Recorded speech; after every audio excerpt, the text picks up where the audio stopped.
వాస్తవములో నాకు కూడా అనుగ్రహించిన పాలను బట్టి మీ వందనాలు తెలియజేస్తూ ఉన్నాను. ప్రభువా, ఇటు గొప్ప ఇంటిలో పరిశుద్ధులలో అత్యల్పుడైన నాకు కూడా మీరు అనుగ్రహించిన ఈ కృప కొరకై స్తోత్రాలు. నీ సముఖమందు నీ ప్రజల ఎదుట నిలబడి పంచుకునే సాక్ష్యములో మీరే నా నోటికి తోడై ఉండి నేనేమి పలకవలనో, ఏది పంచుకునవలనో దానినే పంచుకొనటానికి మీ నడిపింపును నాకు మీరే దయచేయండి. ఉన్నదానికంటే ఎక్కువగా చెప్పే శోధన నుంచి నన్ను మీరే కాపాడండి. ఉన్నది ఉన్నట్టుగా నిజాయితీగా నీ ప్రజలకు ఏది ప్రయోజనకరమో దానిని మాత్రమే నేను పంచుకునటానికి కృపను సామర్థ్యాన్ని మీరు కలిగించమని మరొకసారి ప్రభు నిత్య నిబంధన ప్రోక్షణ రక్తము క్రిందికి నన్ను మమ్మల్ని తెచ్చుకొనొచ్చు ఉండగా మా మధ్య మీరే నివసించమని నీ పాద పద్మముల చెంత సాగలపడి నీ పాదములు ముద్దాడి నీ కృపావాక్యమునకు మీ దక్షిణ హస్తానికి అప్పగించుకుంటూ యేసుక్రీస్తు ప్రభువారి అతి పరిశుద్ధమైన నామమున స్తుతించి ప్రార్థిస్తున్నాను తండ్రి, ఆమేన్.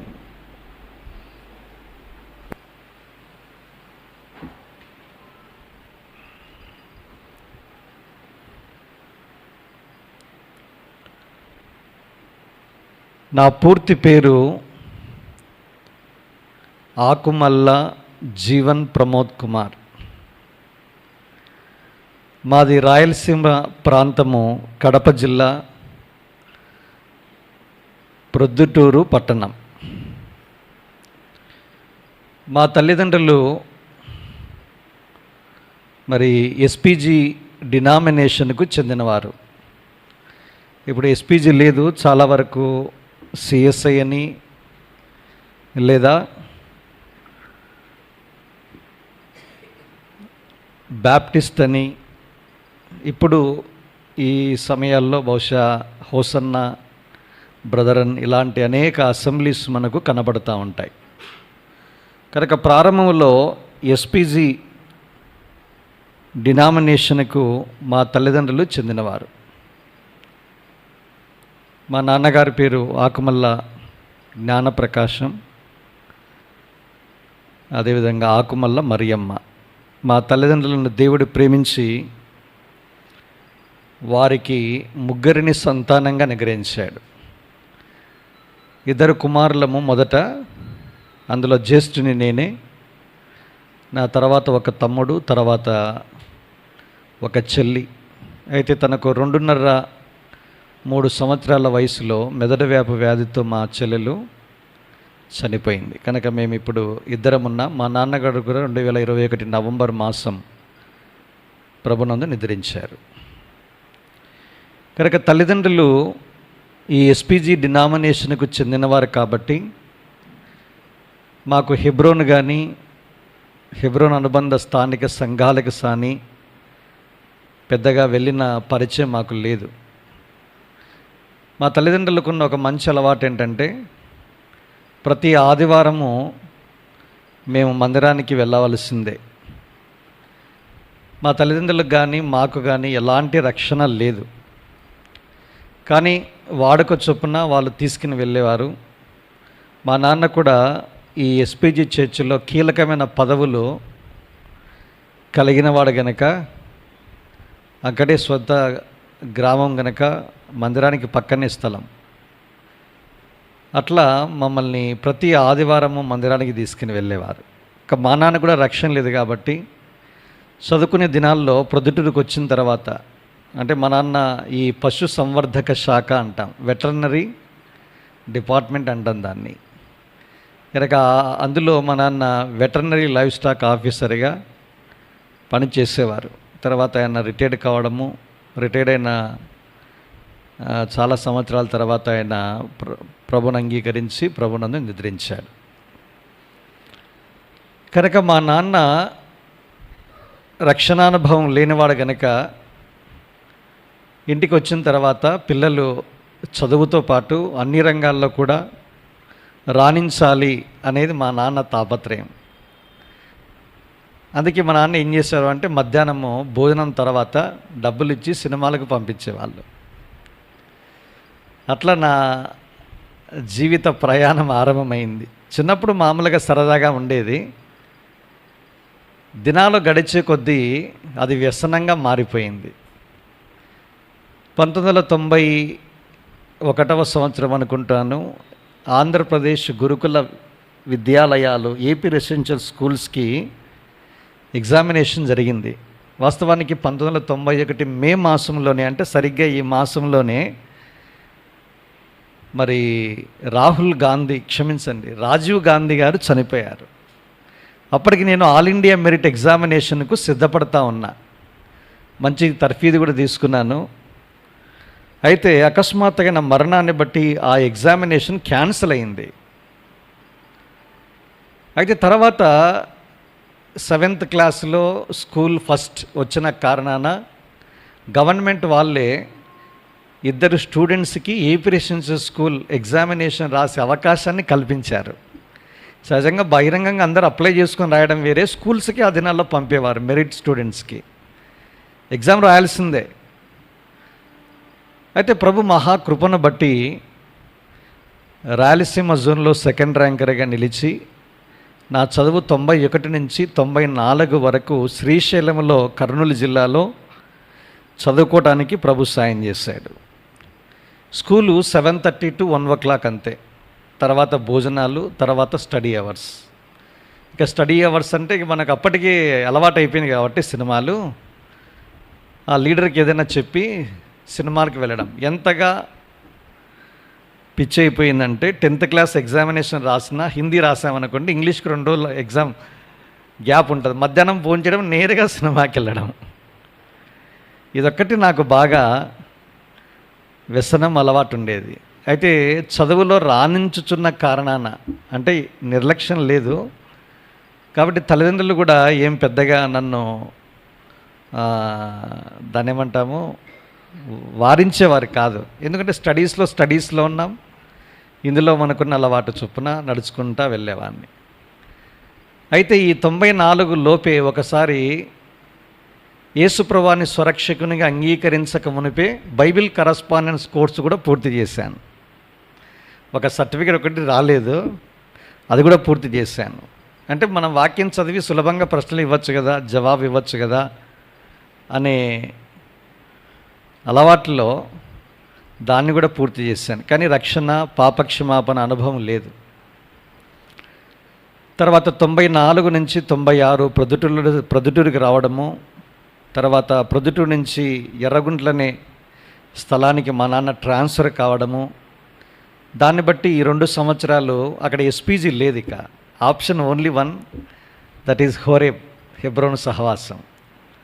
కనుక అందులో స్థానిక సంఘంలో మా మేనమామ గారు బాధ్యత గల సహోదరునిగా ఉండేవారు.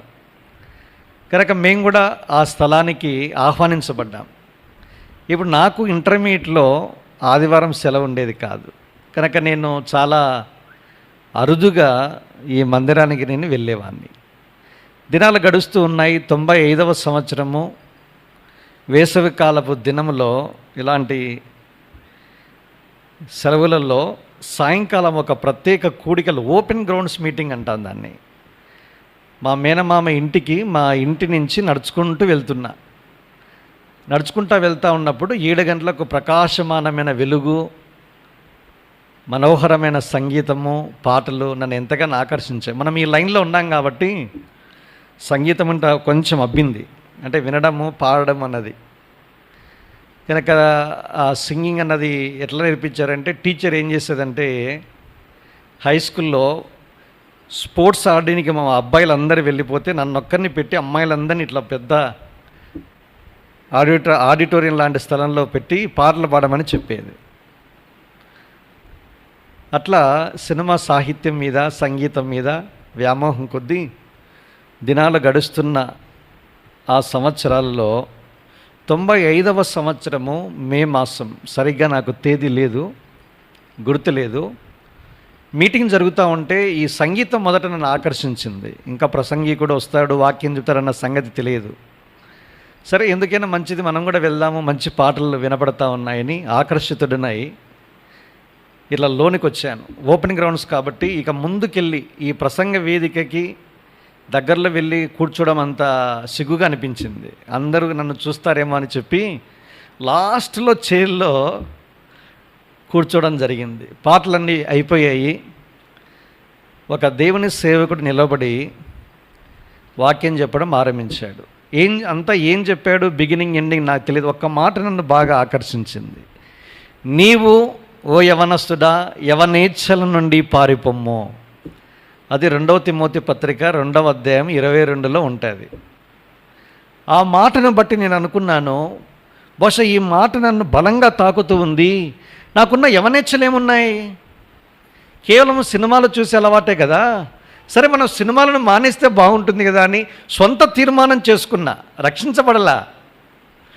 ప్రభువును అంగీకరించడం కానీ, నా పాపాలు ఒప్పించడం కానీ ఏమీ సంభవించలే. నేను ఒక కఠిన నిర్ణయాన్ని తీసుకున్నా. 1995 నుంచి 1996 వరకు దాదాపుగా 1 సంవత్సరం పాటు ఒక్క సినిమా కూడా చూడలే. అయితే నా సొంత నిర్ణయము అలాగే కొనసాగడానికి నాకు సాయం చేయలే. స్వశక్తితో ఈ అలవాటు నేను జయించలేకపోయాను. అయితే మరలా చూడడం అలవాటు అయిపోయింది. అప్పుడు 1995 ఇయర్ ఎండింగ్లో ఒక సంఘటన జరిగింది. అరే, వాచ్ నైట్ సర్వీస్ అనేది జరుగుతుంది. మా మామ 3 కొడుకులు, అందులో మధ్య వయసుకు చిన్నవాడు 2 చాలా సండే స్కూల్ పరిచర్య కావచ్చు, మందిరంలో దేవుని సేవకులకు సేవ చేయడం కావచ్చు, వీబీఎస్ లాంటి వాటిల్లో 119 కీర్తన మొత్తం అప్పగించడం కావచ్చు, ఉదయకాలం లేచిన వెంటనే ఆరాధన, ప్రార్థన, రాత్రికాల కుటుంబ ప్రార్థనలో చాలా వెల్వర్స్డ్, అద్భుతంగా వాళ్ళు రాణిస్తూ ఉన్నటువంటి దినాలు అవి. కనుక చెప్పాడు 95 ఇయర్నింగ్ అంటే 96 జనవరి 1 రే ఇట్లా వాచ్ నైట్ సర్వీస్లో ప్రామిసెస్ అనేవి ఉంటాయి, వాగ్దానాలు ఉంటాయి. ఆ వాగ్దానాలు ఇస్తారు, నీవు కూడా వస్తే బాగుంటుంది అన్నాడు. సరే, ఇంకా వాచ్ నైట్ సర్వీస్ అంటే 31 డిసెంబర్ ఏం లేదు కాబట్టి మొత్తానికైతే ఆ రాత్రి వెళ్ళడం జరిగింది. ఈ సహవాసము, ఈ క్రమము, కూర్చున్న విధానము, వాతావరణము, గంభీరమైనటువంటి ఈ రాత్రికాల సమయం అంతా నన్ను ఎంతగానో ఆకర్షించింది. సరే, గంటలు గడిచిపోయిన తర్వాత చివరిలో మనకందరికీ తెలుసు, మనం ఒక ప్రామిస్ తీసుకుంటాం. అప్పటికి నాకేమి రక్షణ లేదు, మారుమనసు అంతకన్నా లేదు. కనుక మా బ్రదర్ ఇన్లా చెప్పాడు కాబట్టి, నాకంటే 1 సంవత్సరం వయసులో పెద్దవాడు, వచ్చి వాగ్దానం తీసుకుని వెళ్ళి లైన్లో నిలబడ్డా. ఆ మందిర యూత్ ఇన్ఛార్జ్ రవికుమార్ ప్రస్తుతమైన పలమనేరు గాడ్ సర్వెంట్గా పనిచేస్తున్నాడు. ఆయన వెంటనే, జీవన్ నీకు వచ్చిన ప్రామిస్ ఏంటి అన్నాడు. అంటే వెంటనే దాన్ని చూయించాను ఆయనకి. ప్రామిస్ ఏంటంటే హగ్గై గ్రంథము 2వ అధ్యాయము 23వ వచనం. చాలా లెంతీ సెంటెన్స్ అది. నేను కట్ షార్ట్ చేస్తే భాగం ఏంటంటే, నాకు వచ్చిన వాగ్దానం ఏంటంటే, నేను నిన్ను ఏర్పరచుకొని ఉన్నాను. నేను చాలా డిసప్పాయింట్ అయినా. ఏదో ప్రామిస్ తీసుకుంటే, నేను నిన్ను దీవించదను, ఆశీర్వదించను, జనమేల ఐశ్వర్యని యుద్ధకు వచ్చును, ఇలాంటివి ఏదో ఉంటాయనుకుంటే, నేను నిన్ను ఏర్పరచుకొని ఉన్నాననేది ఆ మాట చదివి పెద్దగా దాన్ని నేను తీసుకోలే. వెంటనే ఈ పక్కనున్న యూత్ ఇన్ఛార్జ్ లీడర్ తీసుకుని ఆ వాక్యం, అబ్బా అద్భుతమైన వాగ్దానం, ఎందుకంటే ఆయనకి తెలుసు, నాకు తెలియదు కదా. ఈ సంవత్సరము దేవుడు నీకు రక్షణ చేత దీవించనై ఉన్నాడు అన్నాడు. ఆయన ఏదో నోటి మాట అన్నాడు. సరే, నేను తీసుకున్నాను, వెళ్ళిపోయాను. మీతో అన్నట్టుగా సంవత్సరము పాటు సినిమాలు చూడకుండా ఉన్నా. ఇంటర్మీడియట్ అయిపోయింది. ఎంసెట్ కూడా ఎగ్జామినేషన్ రాసి నెల్లూరు నుంచి అప్పుడే ఎర్రగుంట్లకి వచ్చాను.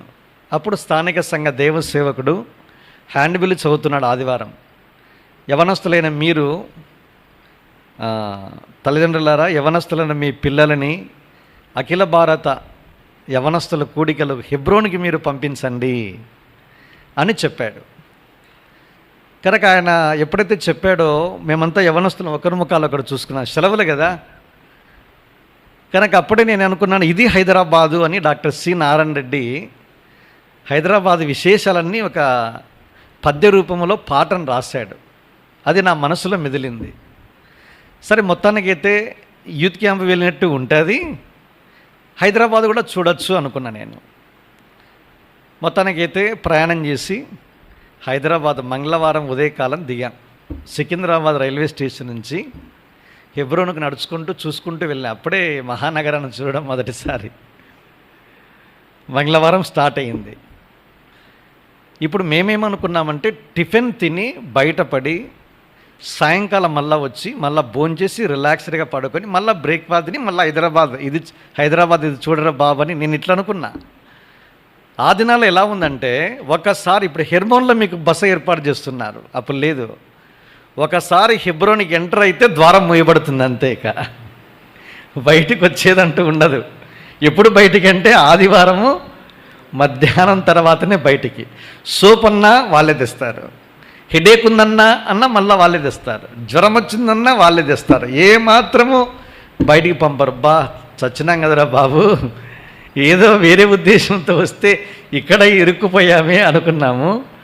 మొదటి రోజు అయిపోయింది. సరిగ్గా ఇదే మాసం మే 30వ తేదీన మొదటి బైబిల్ పఠనం అయిపోయింది.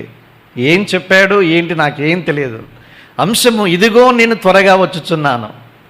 ప్రకటన గ్రంథము 22వ అధ్యాయము 12వ వచనం నాకు బాగా గుర్తుంది ఆ వచనం. కనుక ఈ ఫస్ట్ మెసేజ్ బైబిల్ పఠనం ముగించటానికి మునుపు ఆయన యేసుక్రీస్తు ప్రభువారి యొక్క శిలువ వర్తమానం మీదుగా మళ్ళించాడు. ఎట్లా మళ్ళించాడు ఏంటి నాకేం గుర్తులేవు, అదొక్కటి గుర్తుంది నాకే. కనుక వింటున్న నాకు బలమైన రీతిలో పరిశుద్ధాత్మ దేవుడు నన్ను తాకాడు.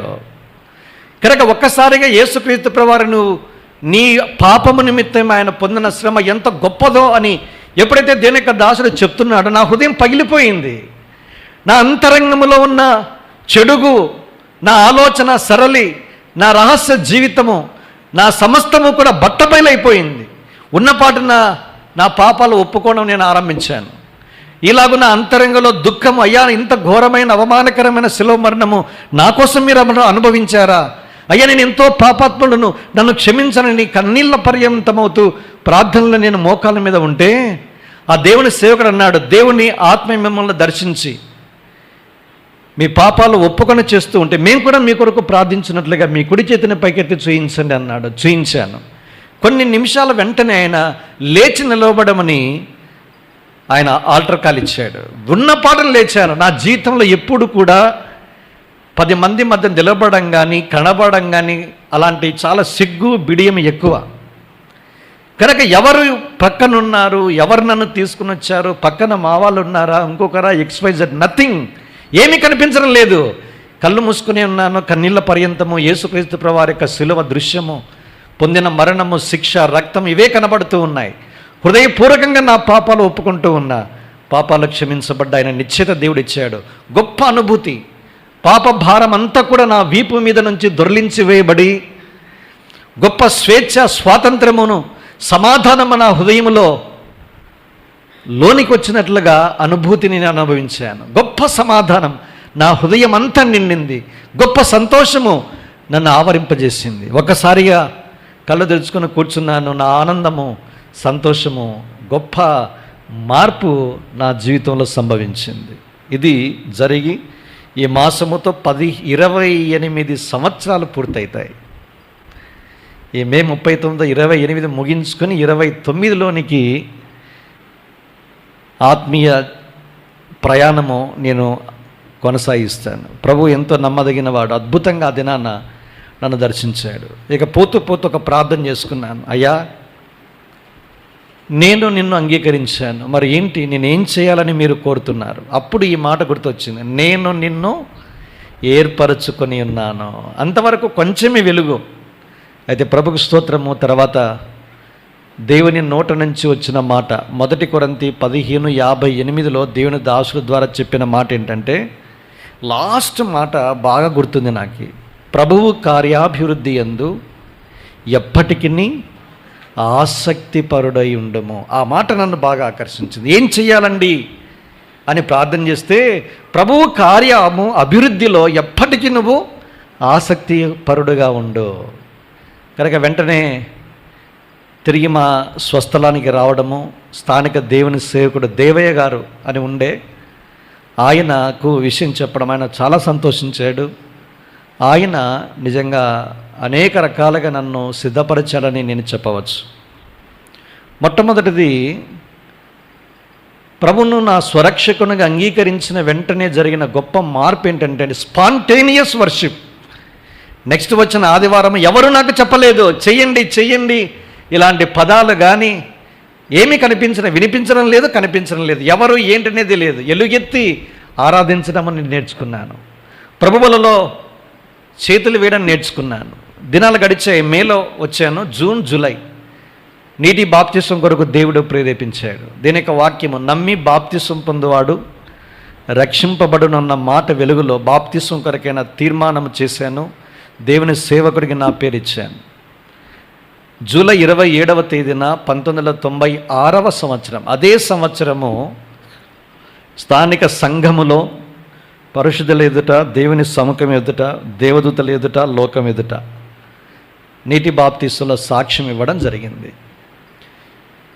నీటి బాప్తిసంలో సాక్ష్యం ఇచ్చిన తర్వాత బయటకు వచ్చాను. ప్రార్థన చేశారు. హస్తనిక్షేపణ చేసిన తర్వాత ఒక వాగ్దానం ఇచ్చారు. అది యెషయా గ్రంథం 48వ అధ్యాయము 17వ వచనం. అది కూడా పెద్ద సెంటెన్సే. నాకు అన్ని స్మాల్ ఫ్రాగ్మెంట్స్. మధ్య భాగం ఏంటంటే, నేనే నీకు ఉపదేశము చేసేదను.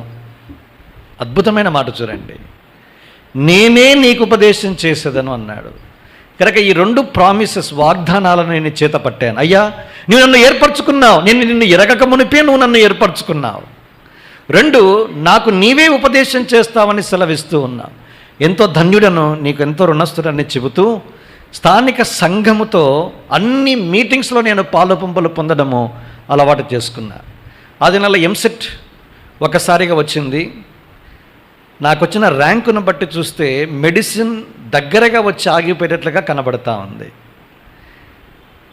సరే, ఆ దినాల రిజల్ట్స్కి కౌన్సిలింగ్కి 6 నెలలు గ్యాప్ పట్టేది. అప్పట్లో దినాలు గడుస్తూ ఉన్నాయి. ఒక దేవుని దాసుడు కర్నూలు నుంచి, అరవిందం గారికి రైట్ హ్యాండ్ ఆయన, జీ జాన్, అప్పట్లో సెంట్రల్ గవర్నమెంట్లో సివిల్ ఇంజనీర్. తర్వాత ఆయన ఆర్డీఓ ర్యాంక్, డిప్యూటీ కలెక్టర్ హోదాలో ప్రమోషన్ వస్తుంది అన్నదాన్ని ఎరిగిన వెంటనే, ప్రభు చెప్పిన వెంటనే ఆయన రిజైన్ చేశాడు, సేవకు వచ్చాడు. ఆయన అప్పుడు ఇంకా సర్వీస్లో ఉన్నాడు. మాకు స్వయాన బంధువు. మా మేనమామ గారి ఇంటికి నేను వస్తే వెంటనే నన్ను ఎదుర్కొన్నాడు. ఎదురుగబడి, ఎలా ఉన్నావని వెంటనే తిరిగి జన్మించావా అన్నాడు ఆయన. వెంటనే నేను అన్నాను, ఈ హెబ్రోన్ వాళ్ళు ఇంతకంటే ఏం ప్రశ్న అడుగుతారులే అనుకుంటే, ఇంకా సెటైర్లు పోలా. రక్షణ వెంటనే అంత పోవు మనకు. ఎందుకంటే మనకు వెలుగు వచ్చిన తర్వాతనే ఒక్కొక్కటిగా ఓహో ఇది కూడా తప్ప అనేది తెలుస్తుంది. వెంటనే చెప్పిన వెంటనే అవునండి తిరిగి జన్మించాను ధైర్యంగా చెప్పాను. అయితే ఇంకొక ప్రశ్న వేయాలనుకుంటున్నా, వాక్యం చదవటానికి ప్రార్థనకు నువ్వు ఎంత సమయాన్ని కేటాయిస్తావు అన్నాడు. ఇక్కడ దొరికినాం కదరా, ఇప్పుడు ఏం చెప్పాలని అర్థం, మనమే అబద్ధం చెప్పలేక ఒక పేరాగ్రాఫ్ చదువుతానన్న, అధ్యాయం చదవను, ఒక పేరాగ్రాఫ్ చదువుతాను, ఒక 5 నిమిషాలు ప్రార్థన చేస్తానన్నా అన్నాను. ఉదయకాలం 10 నిమిషాలు, రాత్రికాలం 10 నిమిషాలు అన్నాడు. ఆయన అసలుకు ఫైర్ అయిపోయాడు. అట్లే ఎంత కోపదృక్తుడయ్యాడంటే, కూర్చో అన్నాడు. సాయంకాలము 6:30, 7 అయింది. అర్ధరాత్రి 1 గంట వరకు చెప్పాడు వాక్యం. చెబుతుంటే అన్నపానాలు కూడా మర్చిపోయాను నేను. అద్భుతమైన రీతిలో చెప్తున్నాడు. ఒక సందర్భాన్ని చెప్పాడు ఆయన, ప్రభువు దయాళని రుచి చూచి ఉన్న ఎడల అని చెప్పి, కింద కొత్తగా జన్మించిన శిశువును పోలిన వారై నిర్మలమైన వాక్యమును పాల వలన రక్షణ విషయములో ఎదుగు నిమిత్తము ఆ పాలను అపేక్షించుని. 1 పేతురు 2వ అధ్యాయం మొదటి 3 వచనాలు చెప్పాడండి. ఇది చదివించిన తర్వాత వెంటనే ఇంకొక మాట అన్నాడు, ఒక బిడ్డ తల్లి నుంచి ఎన్నిసార్లు పాలు తాగుతాడు? మనసులో అనుకున్న మంచి క్వశ్చన్ వేసాక నన్ను అడగాల్సింది కాదు ఇది. మదర్కి వేసింటే ఆవిడ చెప్పేది తల్లి అనుకున్నా. నేను యావరేజ్గా, మళ్ళీ మనం తగ్గద్దు, మళ్ళీ మన జనరల్ జీకే వాడాలి కదా, జనరల్ నాలెడ్జ్. మళ్ళీ మనం తెలివైన వారని అనిపించుకోవాలి. మళ్ళా యావరేజ్గా 4 to 5 ఉంటుందండి అన్నాడు. కూర్చో అన్నాడు. తిరిగి జన్మించామని చెప్పుకుంటున్న నీవు రోజుకు 4 నుంచి 5 సార్ల వరకు దీని యొక్క వాక్యాన్ని చదివి ధ్యానించి పఠించడానికి సమయం కేటాయించవలసిన వాడువు. అసలు 10 నిమిషాలు ఉదయం రాత్రి అంటున్నావు. 3 పూట్లు తింటున్నావు కదా, 2 పూట్లే చదువుతున్నావు ఏంటి అంటే నీలో సంథింగ్ ఈజ్ రాంగ్ అన్నాడు ఆయన. వాక్య విషయమైన ఆకలి దప్పులు నీకు లేవు అంటే నువ్వు కొత్తగా జన్మించావు, కానీ నీ కడుపులో ఏదో జబ్బు ఉంది అన్నాడు. ఏంటబ్బా అనుకున్నా. ఆయన మళ్ళీ వాక్యమే చెప్పాడు. ప్రభువు దయాలని రుచి చూచి ఉన్న ఎడల, తర్వాత అన్నాడు సమస్తమైన కపటము, దుర్మార్గము, అదేంటి దుష్టత్వము, అసూయ, వేషధారణ, దూషణ మాటలను మాని అన్నాడు. చూడండి, ఒక బిడ్డ పుట్టిన వెంటనే కేక వేయకపోతే తల్లికి ఆనందమా అన్నాడు ఆయన. లేదండి, కేక వేస్తేనే ఆనందము అన్నాడు. కేక వేస్తేనే తల్లి పాలబడుతుంది, వాడు పడుకుంటాడు తాగి. మళ్ళా కేక వేస్తే మళ్ళీ తల్లి పాలబడుతుంది, మళ్ళా పడుకుంటాడు, మళ్ళీ లేస్తాడు, మళ్ళీ ఇదినన్న ఒక బిడ్డ పాల కొరకు కేకలు వేయలేదు అంటే కడుపులో రోగం ఉంటేనే తప్ప బిడ్డ కేక వేయదు. ఇప్పుడు ఏం చేస్తారు? అల్ట్రాసోనోగ్రఫీ చేస్తారు బిడ్డకి. Ultrasonography abdomen and pelvis. కడుపులో ఏదైనా చేదు పైత్యం ఉంటే ఆకలి మందగిస్తుంది. ఆ తల్లి బాగా నన్ను ఏమి రాత్రి డిస్టర్బ్ చేయడం లేదులే, పాలు కూడా అడగడం లేదని పడుకొని నిద్రపోతుందా? లేదు. ఇదేనా దేవుని ద్వారా తిరిగి జన్మించిన నీవు వాక్యం విషయమైన ఆకలి తప్పులు లేవు అంటే ఇంకా నీలో ఏదో ఉంది. అప్పుడు నేను విరిగిపోయాను. ప్రభా, నా జీవితాన్ని మీరు చూయించారు. నిర్లక్ష్యము, సోమర్తనము, నా అంతరంగంలో ఉన్న చెడు మీరు బట్టబయలు చేశారు. మీ దాసుని ద్వారా నీ కొందనాలు. నేను నీ కొరకే తీర్మానించుకుంటున్నా అని చెప్పి నూతనంగా ప్రభుకు ప్రతిష్ఠించుకున్నా. ఆ దినాన్ని నేను తీర్మానించుకున్న తీర్మానము, నీ వాక్యాన్ని నేను ప్రేమిస్తాను. ఈ వాక్యాన్ని నేను 1996వ సంవత్సరం నుంచి ప్రేమించడము నేను అలవర్చుకున్నా. ఎంతగా దీన్ని ప్రేమించాను అంటే, ఈ వాక్యాన్ని పాత బైబిల్ను ఇంటికెళ్ళి మరుసటి రోజు పాత బైబిల్ అంతా చించేశాను భాగాలుగా. చించిన తర్వాత చిన్న చిన్న పుస్తకాలను, పత్రికలను ఒక భాగము, చివరిది సువార్తలు ఒక భాగము, సువార్తలు 4 భాగాలు, కీర్తనలు ఒక భాగం, సామెతలంతా అన్నీ చించి మంచిగా బైండింగ్ కొట్టించి ఇప్పుడు చదవడం ఆరంభించాం. ప్రతి చోటికి బైబిల్ తీసుకెళ్ళలేం. సమయం దొరికిన కొలది దీని యొక్క వాక్యం చదవడం. ఆ దినాల్లో మరి డిగ్రీ మెడిసిన్ కౌన్సిలింగ్ ఆలస్యం అవుతుందని తెలిసిన తర్వాత, ప్రభువా నేను ఏం చేయాలండి అని ప్రార్థన చేసుకున్నప్పుడు తిరుపతికి అప్లై చేయమని ప్రభు వారి ఆలోచన ఇచ్చాడు. ప్రార్థన చేసుకున్నాను. మరుసటి రోజే ఇది నీ చిత్తమైతే నాకు యూనివర్సిటీ నుంచి నోటిఫికేషన్ ఈనాడు న్యూస్ పేపర్లో రావాలని కోరుకున్నా. మరుసటి రోజు నోటిఫికేషన్ రావడము, అప్లై చేయడము జరిగింది. దానికంటే ముందు 4 స్టేజెస్, మొత్తం 5 స్టేజెస్ చెప్పాలనుకున్నా. 1 is salvation, stage of salvation. Second 1 stage of sanctuary, దీని యొక్క మందిరము, దాని విషయమైన మక్కువ. Next is followed by stage of scriptures, లేఖనాలను ప్రేమించే అనుభవం. 4వది స్టేజ్ ఆఫ్, దాన్ని ఏమంటాము, సర్వీస్, దేవుని యొక్క సేవ. 5వది చివరిది స్టేజ్ ఆఫ్ సఫరింగ్స్. ఈ 5 కలగలిపి మీ ముందు ఉంచాలని నేను ఆశపడతా ఉన్నా.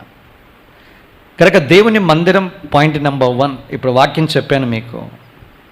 ఈ ఆకలి నన్ను ఎంతవరకు తీసుకెళ్ళిందంటే, యూనివర్సిటీలో జాయిన్ అయిన తర్వాత ఉదయకాలం ఒకవేళ క్లాసులు జరిగితే మంచిది, లేకుంటే కొన్నిసార్లు యూనివర్సిటీస్లలో ఎప్పుడు ఏబీవీపీ, ఎస్ఎఫ్ఐ ఇవే గొడవలే ఉంటాయి.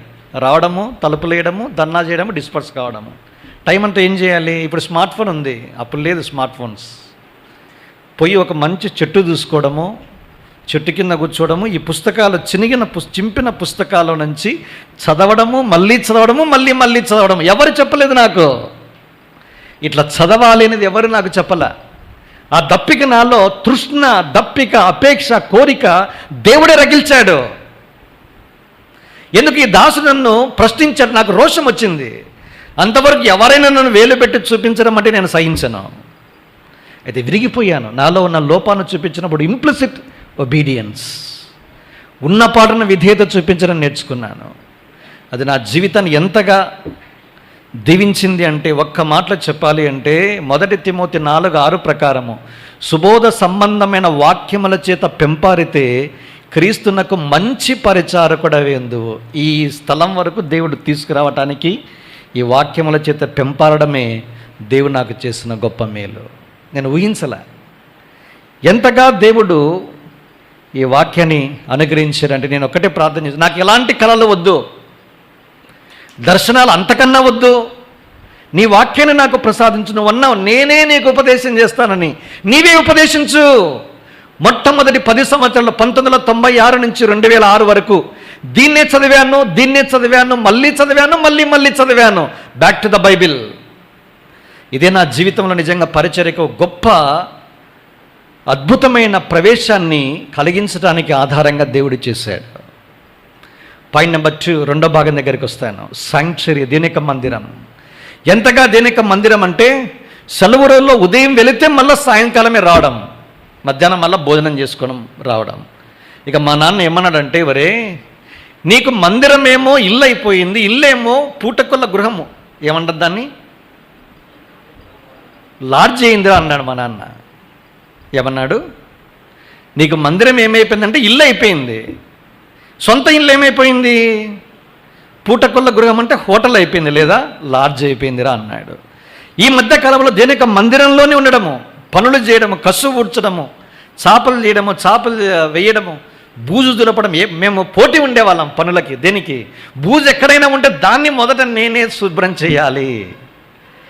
ఇక ఇయర్ ఎండింగ్ వచ్చిందంటే సున్నాలు కొట్టడము, సున్నాలు వేయడము, అవుట్లైన్స్ గాడ్స్ రెంట్ ఇస్తే దాన్ని ఫిలప్ చేయడము, శుభ్రపరచడము, బాత్రూమ్స్ కానీ లెట్రిన్స్ కానీ అన్ని పనులు ఆనందంగా చేయడము. ఒకప్పుడు ఆనందం, అవి చేయాలంటే నేను ఒక నామోషి ఉండే, పోయిందన్నీ మార్పు.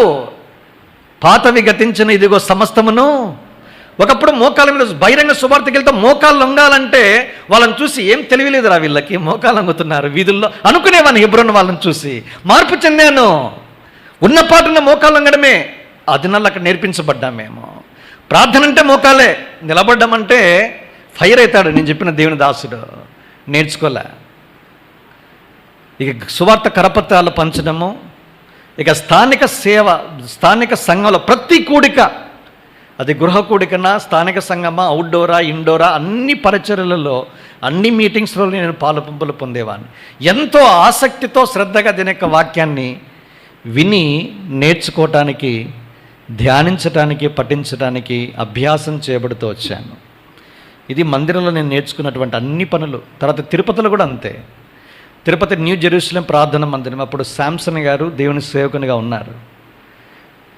డిగ్రీలో నేను దాదాపు 3 ఏళ్ళు అక్కడ ఉండడానికి వెళ్ళాను. అంటే కౌన్సిలింగ్ ఒకవేళ గ్యాప్ వస్తే మనకి మెడిసిన్ సీట్ రాకపోతే మళ్ళీ డిగ్రీ కంటిన్యూ చేయొచ్చు అన్న ఆలోచనతో ఏ ఆదివారము తిరుపతిలో నేను దాదాపుగా 2 ఏళ్ళు ఉన్నాను అనుకుంటాను. ఏ ఆదివారము నేను హాస్టల్లో భోంచేయలే. అయితే దేనిక మందిరంలోనే భోంచేస్తూ వచ్చాను. ప్రభు ఎంతగా దేవుని మందిరంలో నన్ను నాటి స్థిరపరిచి పెంపార చేయడానికి అనేక మంది దేవుని సేవకులను, విశ్వాసులను దేవుడు బలంగా వాడుకుంటూ వచ్చాడు. నాకు మీతో చెప్పినట్లుగా ఈ సంగీత వాయిద్యాలంటే ఇష్టం ఉండేది. అప్పుడు ఇమ్మాన్యుయల్ బ్రదర్ అని ఉన్నాడు, ఇప్పుడు రైల్వే కోడలో గాడ్ సర్వెంట్. ఆయన అంతా గాడ్ సర్వెంట్స్ అయిపోయారు వాళ్ళంతా కాలక్రమంలో. నేను వెళ్ళి అడిగాను, ఏమన్నా ఇదేమన్నా నాకు నేర్పిస్తారని. మా నాన్న ఒక మాస్టర్ని పెట్టి నేర్పించిన సరిగమ పదనిప నిస సనిదప మగరిస వరకు వచ్చాయి. ఇంకా తర్వాత ఏం రాలే. సరే మందిరంలో నేర్పిస్తారేమని పోయి అడిగాను. అడిగితే అన్నాడు, తమ్ముడు నీకు ఇది కాదు, దేవుడు నీకు శ్రేష్టమైన కృపావరం ఇస్తాలే, నువ్వు కొంతకాలం వేచిండు అన్నాడు. నేను మనసులో అనుకున్నాను, నేను నాకు నేర్పించడానికి బరువు అయిపోయి ఈ మాటలు చెప్పాడేమో అనుకున్నా. మనకంతా నెగిటివ్ మైండ్ సెట్ ఎక్కువ కదా. కాలం దొర్లింది, దేవుడు ఇలాంటి కృపావరాన్ని ఇస్తాడని నేను ఎప్పుడు ఊహించను. నేను ఎరుగుతున్న ఈ రోజు వరకు కూడా చెప్తా, ఈ స్టేజ్ మీద ఉండాలని కానీ, కనీసం సాక్ష్యం రూపంలోనైనా కనిపించుకొని కనబడాలని కానీ, పరిచర్య చేయాలని కానీ ఇసుమంత ఆలోచన కూడా నాకు లేకుండే. ఒక్కసారి కూడా థాట్ రాలే నాకు. ఈ పనులే ఆనందాన్ని కలిగిస్తున్నాయి. చెప్తాను కదా, అక్కడ ఉదయకాలం సోమవారం ఆదివారం పరిచయం ముగించుకుని ఉదయకాలం లేచి కసువు ఊడ్చి నీళ్లు చల్లి, అమ్మాయిలు కాదు అబ్బాయిలే చల్లాలా. నేను ఒక బ్రదర్ సుధీర్ అని 2 ఉండేవాళ్ళం, నా సీనియర్ అన్న. ఇప్పుడు ఆయన బెంగళూరులో ఉన్నారు. నీళ్లు చల్లిన తర్వాత, కసు ఊడ్చిన తర్వాత నీళ్లు చల్లి వెళ్ళేటప్పుడు ఎదురుగా లేడీస్ హాస్టల్. అమ్మాయి చేతిలోనేమో కాఫీ కప్పు, నా చేతిలోనేమో చీపురు కట్ట. కానీ సిగ్గు లేదు. ఏం ఆనందం అది! ప్రభు మందిరంలో పనిచేయడం ఉన్న ఆనందం వేరేగా ఉండే. అదే నన్ను దేన్ని ఎవరు ఏమనుకుంటున్నారు అనేది నాకు సంబంధంలా, ఇట్లా వెళ్ళిపోవడం అంతే. అద్భుతంగా దేవుడు సిద్ధపరిచాడు. తర్వాత నేను బేర్షెబా కడపకి హోమియోపతి మెడికల్ కాలేజ్లో దేవుడు ద్వారం తెరిచాడు. మొదటిసారి వచ్చింది, కానీ నేను జాయిన్ కాల. అప్పటికి అంత అవగాహన లేదు. అయితే ప్రభు వాక్యానుసారంగా ఒప్పించాడు, జాయిన్ అయ్యాను. నన్ను మలిచిన 3వ స్థలము బేర్షెబా కడప. అక్కడ ర్యాగింగ్ అనేది ఉంటుంది, ఎవ్వరు దీన్ని మినహాయించలేరు. కనుక నేను చెప్పే కనబడిన ప్రతి వారికి సెల్యూట్ చేయాలా. బిగినింగ్లో good morning madam, good morning sir అనాలా. నీకేమొచ్చురా అంటే ఏమి రావు సార్ అంటే, ఏమి రావు అని ఎట్లా అంటావు, పాటలు పాడేమని వస్తానా? పాటలు పాడుతాను కానీ సినిమా పాటలు మాత్రం రావు సార్ అన్న. ఏదో ఒక పాట పాడ అంటే నిలబడి మొదలు పెడితే, అప్పటికి మనం సువార్త అవుట్డోర్ మినిస్ట్రీలో సక్సెస్ఫుల్ ఎవాంజలిస్ట్గా ఉన్నాం కాబట్టి చూడకుండా కంఠత పాటలు చెప్పడమే. చూడుము ఈ క్షణమే కలవర, ఇట్లయినా పాటల ద్వారా మనుషులు సంపాదించుకోవడానికి 2-3 చరణాలైన కంఠత చేయడం అప్పటిగా తరఫీదు చేయబడ్డాం. అది నన్ను ఎంతగా అంటే, ఇక నేను పాటలు పాడుతూ ఉంటే విని చివరికి ఏమైందంటే, వీడితో ఎలాంటి రాగింగ్ అక్కర్లే, నీవు మినహాయించు, నీకు మినహాయింపు ఇచ్చేసావు నాయనా, నీకు ఇలాంటి రాగింగ్ లేదు. ఇప్పుడు ఎలా అయిపోయిందంటే, నేను కనపడితే పరారవుతున్నారు అట్లే. ఎవరు సీనియర్స్, వీడు ఎక్కడ నిలబెట్టి పాటలు పాడతాడో, సువార్త చెప్తాడో అనే భయాన్ని కల్పించాను. ఇక నా జోలికి వస్తే ఒట్టు. ప్రభు మహాకృపను బట్టి అదే కళాశాల నుంచి అంచెలంచెలుగా మొదటి శ్రేణి విద్యార్థిగా మలచి ఆ స్థలము నుంచి మంచి సాక్ష్యంతో బయటికి రావటానికి ప్రభు కృప చూపించాడు.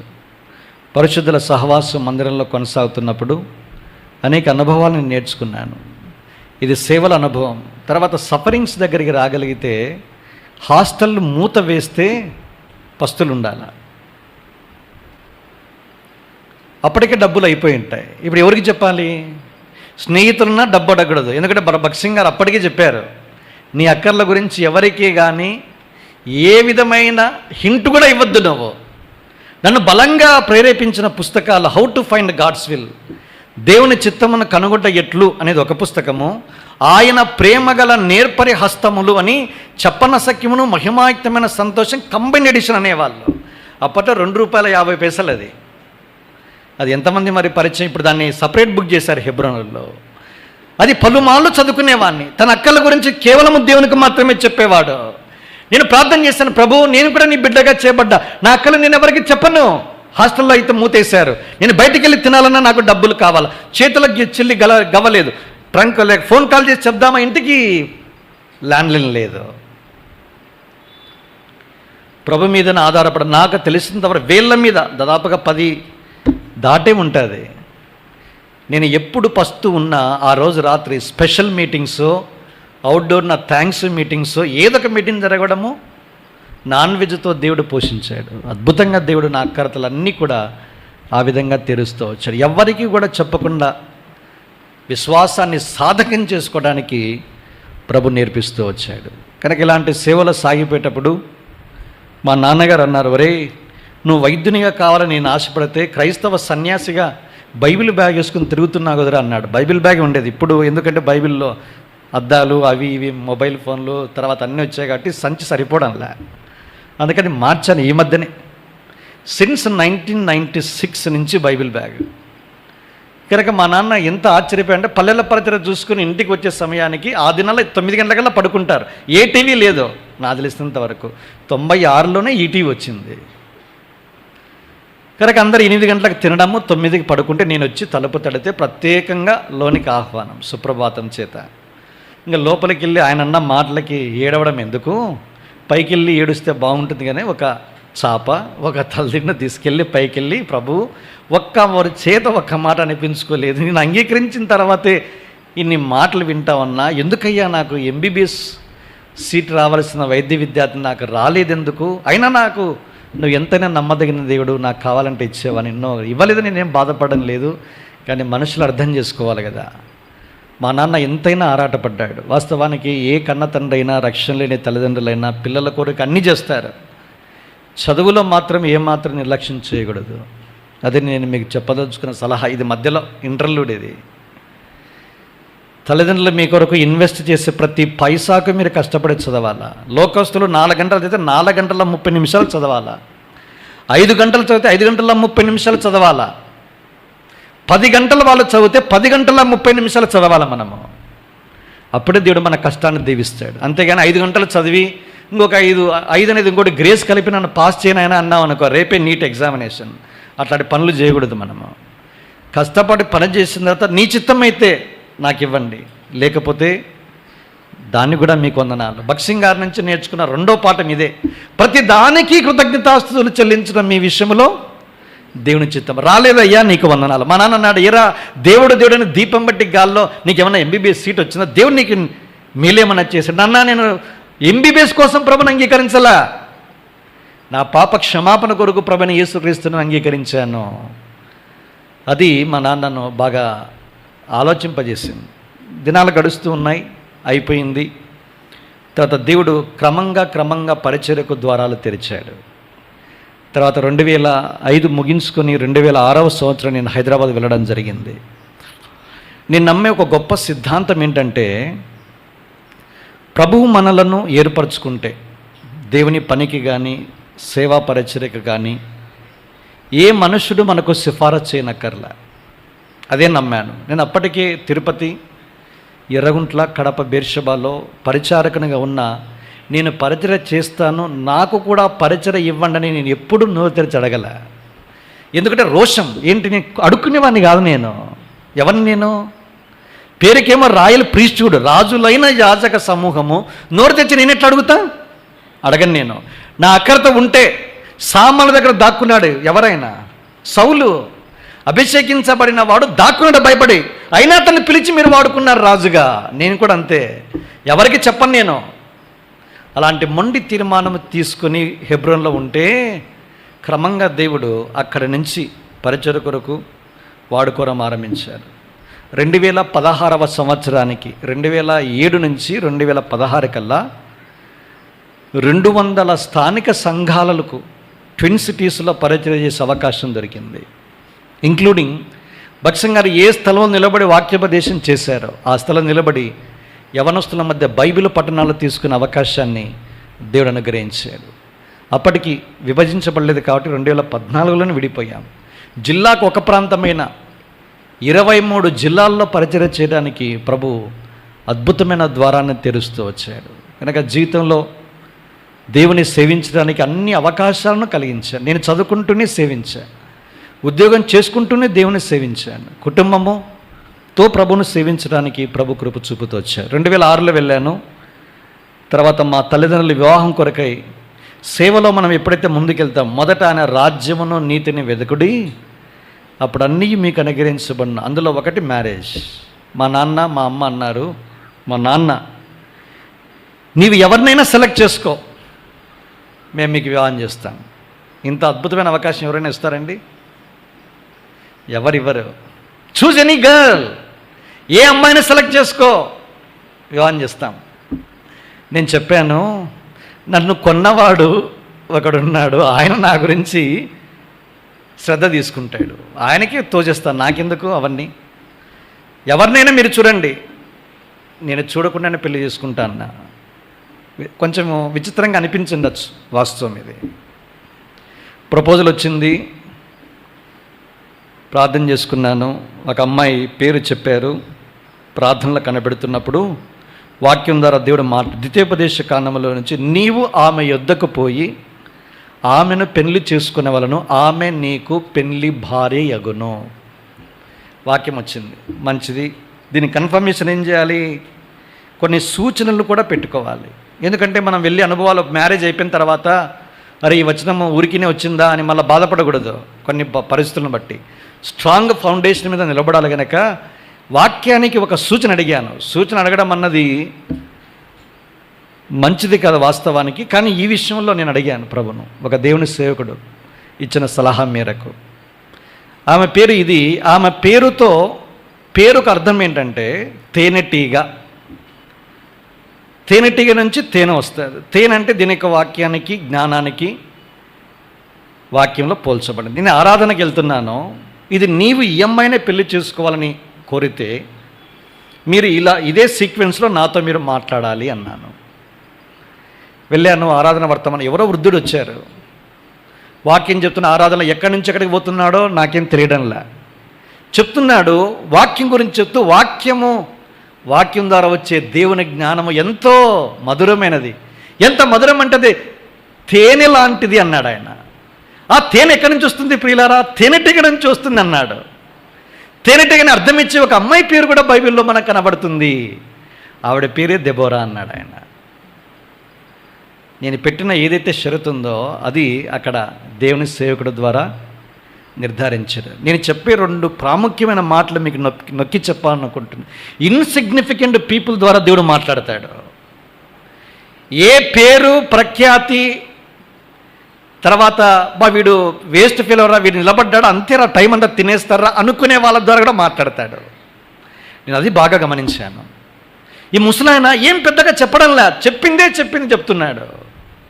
గొప్ప దైవభక్తులు అట్లే వచ్చారు. ఉదాహరణకి సిఎస్ పజ్జన్ పాస్టర్ గారు రాలే, వర్షానికి వాయిదా వేసుకున్నాడు. ఎవరో ముసలాయన వచ్చాడు, సరే టైం ఎందుకు వేస్ట్ చేయాలా, వాకింగ్ చేద్దని ఆయన మాట్లాడిన మాట ఏంటి తెలుసా? భూదిగంతంలో నివాసులారా, నా వైపు చూచి రక్షణ పొందిడి. అప్పుడే ఈ వర్షం పడతా ఉంటే ఈ యవనస్తుడు ముందుకెళ్ళలేక వచ్చి చర్చిలోనికి వచ్చాడు. సరేలే ఏదో వాక్యం చెప్తున్నాడు ముసలాయనని వచ్చి వెనకల కూర్చున్నాడు.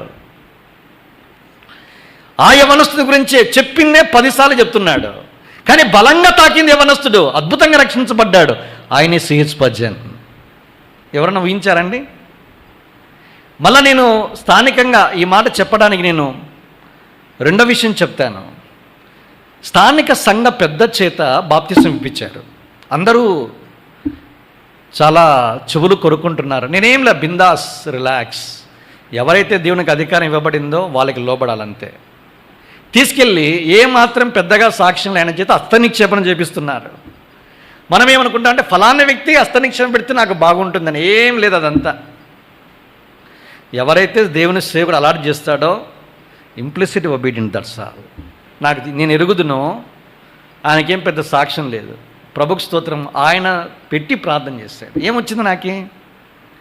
కనుక ఎవరిని కూడా తృణీకరించే అవకాశమే లేదు. మనం ఎవరిని అద్భుతంగా వాడుకుంటాడో మనకేం తెలియదు. కనుక ఇలాంటి అనుభవాలు కూడా దేవుడు తీసుకెళ్తూ వచ్చాడు. మరి దెబోరా ప్రియదర్శిని మా మిస్సెస్ పేరు. 2007వ సంవత్సరము ఆగస్టు మాసము 23వ తేదీన మేము బేర్షబా ప్రార్థనా మందిరంలో మరి జీవిత పాలిభాగస్తులుగా వివాహం ద్వారా జతపరచబడ్డాం. ప్రభు మమ్మల్ని ప్రేమించి దైవ సంతతిగా ఒక కుమార్తె షులమితి, తెలుగు షూలమైట్ జోయానాగా నామకరణం చేశాం. ఇప్పుడు ప్రస్తుతం అమ్మాయి 10th అయిపోయి ఫస్ట్ ఇంటర్మీడియట్ జాయిన్ కాబోతుంది. ఇది మా చిన్న కుటుంబ నేపథ్యం. కనుక నేను మా భార్య ఇద్దరము కూడా దేవుని సేవలో మాకు ఇవ్వబడిన తరుణాలు ఏవైతే ఉన్నాయో వాటిని మేము సద్వినియోగం చేసుకుంటున్నాం. ఇద్దరము చదువుకుంటూనే లేదా ఇద్దరము ఉద్యోగాలు చేసుకుంటూనే, తను కొంతకాలం డెల్ ఇంటర్నేషనల్లో చేసింది 7.5 years. తర్వాత పాప చదువు కోసం మానేసింది. తర్వాత ఆమె ప్రస్తుతము పాపను గురించి, ఇంటిని గురించి శ్రద్ధ తీసుకోవటానికి ఆమె సాగిపోతుంది. పరిచయలో కూడా తాను మరి కొనసాగుతూ ఉంది. కనుక మేము ప్రభువును సేవించే గొప్ప అవకాశాన్ని దేవుడిచ్చాడు. నేను ముగింపులో 2 సందర్భాలను చెప్పి నేను ముగిస్తాను. మా ప్రతి అవసరతను దేవుడే తీర్చాడు. మేము వివాహం అయిన తర్వాత కూడా మా అక్కరత ఎవరికీ చెప్పకూడదని మేము తీర్మానించుకున్నాం. మేము అడిగితే మా నాన్న డబ్బులు ఇస్తాడు, ఇట్లా అడిగితే మా అత్తమామలు కూడా డబ్బులు ఇస్తారు. కానీ మేము ఎవరిని అడగకూడదు అని తీర్మానించుకున్నాం. ₹1 కూడా నేను తీసుకోలేదు డబ్బులు. ఏ కులము మా వాళ్ళేనా మన వాళ్ళేనా అనే పదాలు కూడా లేవు. ఏ ప్రాంతము సీమనా, కోనసీమనా, రాయలసీమనా, తర్వాత Telangana, nothing else. No caste, no culture, no creed, no caste, no cash. ప్రభు మీద ఆధారపడ్డాను, ప్రభు సాయం చేశాడు. ఇప్పుడు పెళ్ళి తర్వాత అనుభవాలు చూడండి ఎలా ఉంటాయో. అనేక సంక్లిష్టమైన అనుభవాలు గుండా వెళ్ళాం మేము. అందులో ఒకటేంటంటే మా మిస్టర్ డబ్బులు సంపాదించడం బాగానే ఉంది, నేను చేయడం లేదు. అప్పటికి నేను సివిల్ సర్వీస్ ఎగ్జామినేషన్లో ప్రిలిమ్స్ అండ్ మెయిన్స్ క్లియర్ చేసి ఎంట్రీ కోసం సిద్ధపడుతున్నా, ఐఏఎస్ కావాలని. ప్రభు నాతో మాట్లాడుతున్నమాట. ఒక బైబిల్ టీచరు ఐఏఎస్ అయితే దేవుని సేవించగలరా? మనసంతా ఒక అంతరంగంలో బలమైన ఇది ఉంది, కాదు ఇదే త్రోవ, దీనిలో నడువు, ఇది వద్దు. అందులో నేను సక్సెస్ కాలేకపోయాను, విడిచిపెట్టాను. కనుక దినాలు గడిచేటప్పుడు ఆర్థిక ఇబ్బందులు ఏవైతే ఉన్నప్పుడు ప్రభు మీద ఆధారపడ్డాను. నేను ఒక మెడికల్ డాక్టర్ అయ్యిండి ప్రాక్టీస్ అప్పుడే స్టార్ట్ చేశాను. ఎవరి మీద ఆనుకోకూడదు, ఎవరిని డబ్బులు అడగకూడదు. అద్భుతంగా మా ఆకలి తీర్చాడు. ఒకానొక సమయంలో మా తమ్ముని మ్యారేజ్ అప్పుడు మా నాన్న 20,000 రూపాయలు పంపించాడు. పెళ్ళి కదా, మీరు బట్టలు కొనుక్కొని మ్యారేజ్కి రండి అని. ఇప్పుడు ఏం చేసాం, 20,000లో పాపకు ఫీజు కట్టి పాపకు ఒక్కతికి గౌన్ కొనుక్కున్నాను. నేను మా మిస్సెస్ మా తమ్ముని పెళ్ళికి పాత వస్త్రాలు వేసుకున్నాను. ఒకటి షర్టు వేరే వాళ్ళు దాన్ని ఏమంటాము, బిల్ పే చేసే ఆ డెస్క్ దగ్గర వెళ్ళేసరికి నా బిల్లు వేరే వాళ్ళు పే చేసి ఆ షర్ట్ ఇచ్చారు. కనుక ప్రభు మా ఎవరికి చెప్పలేదు ఇవన్నీ. మా తల్లిదండ్రులు ఇప్పటి కూడా తెలియదు. ఒకవేళ వింటే తెలుస్తుంది మా అమ్మకి, మా నాన్న లేడనుకోండి. కనుక మేము వెళ్ళిన అనుభవాలు ఇలాంటివి ఎన్నో ఉన్నాయి. ప్రభు నమ్మదగిన వాడు. ఏవైతే మా జీవితం అనుభవించటాన్ని అనుమతించాడో అవన్నీ నాకు జీవిత పాఠాలుగా మార్చాడు. నేను నిజంగా చెప్పగలను, నేను వెళ్ళిన సంక్లిష్టమైన ఈ పేదరిక అనుభవాలు కావచ్చు, తృణీకారము, అవమానాలు కూడా నేను అనుభవించాను. అవన్నీ నేను ఇంకా విపులకరంగా చెప్పడం లేదు. వీటన్నిటి మధ్య నన్ను దీనునిగా ఉంచి నేను హెచ్చిపోకుండా దేవుడు నన్ను కాపాడి ఈ పరిచయలో ముందుకెళ్ళడానికి ఎంతైనా సాయం చేస్తూ వచ్చాడు. ప్రభుకు స్తోత్రాలు. దినాలు గడిచాయి. నేను BHMS మాత్రమే చదివాను అప్పటికి. తర్వాత ఒకానొక స్థలం వెళ్ళాను. ఈ బెల్ట్లోనే వస్తుంది ఆ స్థలం. ఆ సంఘ నాయకుడు ఒక ప్రశ్న వేశాడు. నేను ఎక్కడికి వెళ్ళాను, నేను తెలంగాణ AP ఎడ్యుకేషన్లో 3-4 బస్సులు పట్టుకొని పరిచయకి పోతే, ఏం బాబు ఎట్లొచ్చావు నువ్వు, ఎన్ని బస్సులు మారావు, నిద్రపోయావా, ఏం అడగలేదండి, ఏం చదువుకున్నావు అన్నాడు. అంటే ఇంకా బక్కగా ఉంటుంది, ఇప్పుడు కొంచెం ఇంకా ఆకారం మారింది అనుకోండి. అంటే పరిచర్యకి వెళ్తే ఏం చదువుకున్నావు అని అడిగాడే తప్ప ఈయన ఎలా వచ్చావని మాత్రం అడగల. నన్ను ఎంతో బాధించింది అది. అంటే సేవలో కూడా కొన్నిసార్లు చేదనుభవాలు ఉంటాయి. ఇవన్నీ చాలా ఉన్నాయి. నేను అవన్నీ చెప్పడంలా, నేను అప్పుడప్పుడు వర్తమానాల్లో చెప్పే ప్రయత్నం చేస్తాను మిగతావి. అప్పుడు తీర్మానించుకున్నా, ప్రభువా మనుషులు లాంటి వాళ్ళు ఉన్నారు, నువ్వు నాకు సెలవిస్తే మాస్టర్స్ డిగ్రీ చదవడానికి అవకాశం. 3 ప్రయత్నాలు చేశాను, దగ్గరకు వచ్చిపోయింది. 4వ ప్రయత్నం చేశాను. SV యూనివర్సిటీలో ఫస్ట్ ర్యాంక్ వచ్చింది. అది ఓపెన్ కేటగిరీలో, దానికి చరిత్ర ఉంది. 1994 10th అయిపోయిన వెంటనే ఎంప్లాయ్మెంట్ న్యూస్ ఆఫీస్కి వెళ్ళాను. రాసి డాక్యుమెంట్ బయటకు వచ్చాను. ఆఫీసరు ఈ అబ్బాయిని పిలిపించడం నా పేరు పెట్టి బయటికి P1 పంపించాడు. ఆ P1 వచ్చి బయటకు వచ్చి, బాబు నిన్ను సారి పిలుస్తున్నాడు అన్నాడు. నేను లోనికి వెళ్ళాను. బాబు నువ్వు నేషనాలిటీ అంటే ఇండియన్ రాసావు, రిలీజన్ దగ్గర క్రిస్టియన్ రాసావు అన్నాడు. అవును సార్ మేము క్రిస్టియన్సేనండి అన్నా నేను సంతోషంగా. క్రిస్టియన్సే కావచ్చు కానీ టీసీలో ఏదైతే ఉందో అదే రాయాలి అన్నాడు ఆయన. నాకు టీసీలో కులము ఉపకులం అనేవి ఉంటాయని కూడా తెలియదు నాకు. నేను ఎంత అమాయకంగా, భారతదేశం ఓన్లీ హైందవులు, ముస్లింలు, క్రైస్తవులు మాత్రమే ఉంటారు అనుకున్నా. ఇంకా మిగతా జైనులు, సిక్కులు అందరూ ఈ హిందువుల కిందకి అనుకున్నా నేను. అది తీసుకెళ్ళి టీసీలో రాస్తారన్న సంగతి నాకు తెలియదు. అమాయకంగా తీసుకెళ్ళి ఇస్తే నేనైతే ఒప్పుకున్నా. అప్పుడు టీసీలు ఏదైతే ఉందో అదే రాలంటే తీసుకున్నా నేను. ఏముంది ఒక్కసారి చూసి నిజంగా నాకు గుండెలు అదిరే, కళ్ళల్లో నీళ్ళు వచ్చాయి. నేషనాలిటీ ఇండియన్ కింద Indian Hindu scheduled cost SC certificate ఉంది. ఇంటికి వెళ్ళాను, రగిలిపోతున్నాను అట్లే. మా నాన్న దగ్గరికి వెళ్ళి, నువ్వు SPG డినామినేషన్, నువ్వు కీలకమైన పదవిలో ఉన్నావు, మనమేమి హిందువులం కాదు, మరి సర్టిఫికేట్ ఇట్లా పెట్టి ఇచ్చావే అన్న. ఇంకా మా నాన్న ఉపోద్ఘాతం చెప్పాడు పైనుంచి కింద వరకు. ఆయన ఉపోద్ఘాతాన్ని కరెక్ట్ అది. ఎందుకంటే ఆయన పడిన బాధలు, శ్రమలు, వాళ్ళ భూస్వాములు, మా తాత ఎలీషా గారి తాగుడు వల్ల మొత్తం హరించుకుపోయాయి. ఇప్పుడు మా జేజీ గారు అంటే మా నానమ్మ ఆమెడ వెళ్ళి కూలి పని చేసి నాలి పని చేసి మా నాన్నని చదివిస్తే ఒక హోదాకు వచ్చాడు. ఇప్పుడు మీరేం చేయాలి? నువ్వేం మాట్లాడుతున్నావు? క్రిస్టియన్గానే నువ్వు పెట్టాలి, అప్పుడు మాత్రమే చదువుతా ఉంటున్నావు. నేను చెప్పే మంచి సలహా విను. నీవు నా ఆధీనంలో ఉన్నంత వరకు మార్చుకోవద్దు. నీ స్వతంత్రుడు అయితే మార్చుకో, సంపాదించుకో, దాన్ని మాత్రం నేను అడగను అన్నాడు. దానికి నాకు ఇంచుమించుగా 2016 అంటే 20 సంవత్సరాలు పట్టింది. ఇప్పుడు నేను కండక్ట్ చేసిన మాస్టర్స్ డిగ్రీలో రిజిస్టర్ ఆఫీసర్కి వెళ్ళి అఫిడవిట్ తయారు చేయించి తిరుపతి ఎల్డర్ డేవిడ్ ప్రభాకరన్ సహాయం తీసుకొని మార్చుకున్నా. నాకు బీసీసీ కూడా వద్దు, nationality Indian then followed by Christian, that's all. ఇది కూడా నాకు అక్కర్లేదండి. Scheduled caste TC certificate submit చేశాను. మాస్టర్స్ అయిపోయింది, బయటకు వచ్చాను. అద్భుతంగా నా టీసీలో ఇండియన్ క్రిస్టియన్ ఓసీ. దానికి మించి దేవుడు చేసిన గొప్ప కార్యం ఏంటంటే, మాస్టర్స్ డిగ్రీలో నాతో పాటు ఎండీ చేసిన వాళ్ళలో నా బ్రాంచ్లో నేనే యూనివర్సిటీ టాపర్గా రావడానికి దేవుడు సాయం చేస్తాను. తెలంగాణ యూనివర్సిటీలో నా బ్రాంచ్లో నేనే మొట్టమొదటి ర్యాంక్. నా వయసు అప్పటికి 41. అంతా 26 లోపు ఉన్న అమ్మాయిలు అబ్బాయిలే. అందరూ ఏమనుకోవాలా, యంగ్ బ్రెయిన్స్ ఇవి, ఇట్లాంటి మాలాంటి 38-40 ఏళ్ళ వాడు ఏం రాణించలేడంటే, నిలిచిన్నవాడు ఏదైనా చేయగలను. I can do all things through Christ which strengtheneth me. చదివే ఓపిక నాకుంది, చదివే మనస్సు ఉంది, ఎన్ని గంటలైనా చదువుతా, ఫ్యామిలీ మెయింటైన్ చేస్తాను, మీ మినిస్ట్రీ వెళ్తాను, పరిచయం ఏనాడు ఆఫ్ చేయలేదు. 2 సంగతులు చెప్తాను. రేపు మెడిసిన్ ఎగ్జామినేషన్ యూజీలో ఉంటే ఈరోజు సండే ఎగ్జామినేషన్ వెళ్ళాను. నేనే స్టేట్లోనే ఫస్ట్ ర్యాంకర్ని మెడిసిన్లో, బై గాడ్స్ గ్రేస్. ఇవన్నీ అసంభవాలు. ఎవడైనా మెడిసిన్స్ మా వాళ్ళు అన్నారు, ఏరా నువ్వు మెడిసిన్ సబ్జెక్టు పోయి ఆదివారం ఆరాధన అవసరమా? అవసరమే, తెలియదు వాళ్ళకి. ఇవన్నీ జీవితంలో ప్రభువు ఎంత సర్వశక్తిమంతుడు రుజువు చేయాలంటే మనం నిలబడండి, యెహోవా చేయు రక్షణ కన్నులారా చూస్తాను.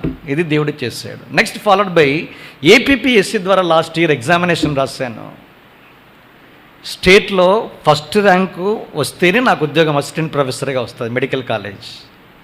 నేను పరీక్ష ఇంకా రాయలా, ఇంట్లో చెప్పాను స్టేట్ ఫస్ట్ నాది అన్నా. నేను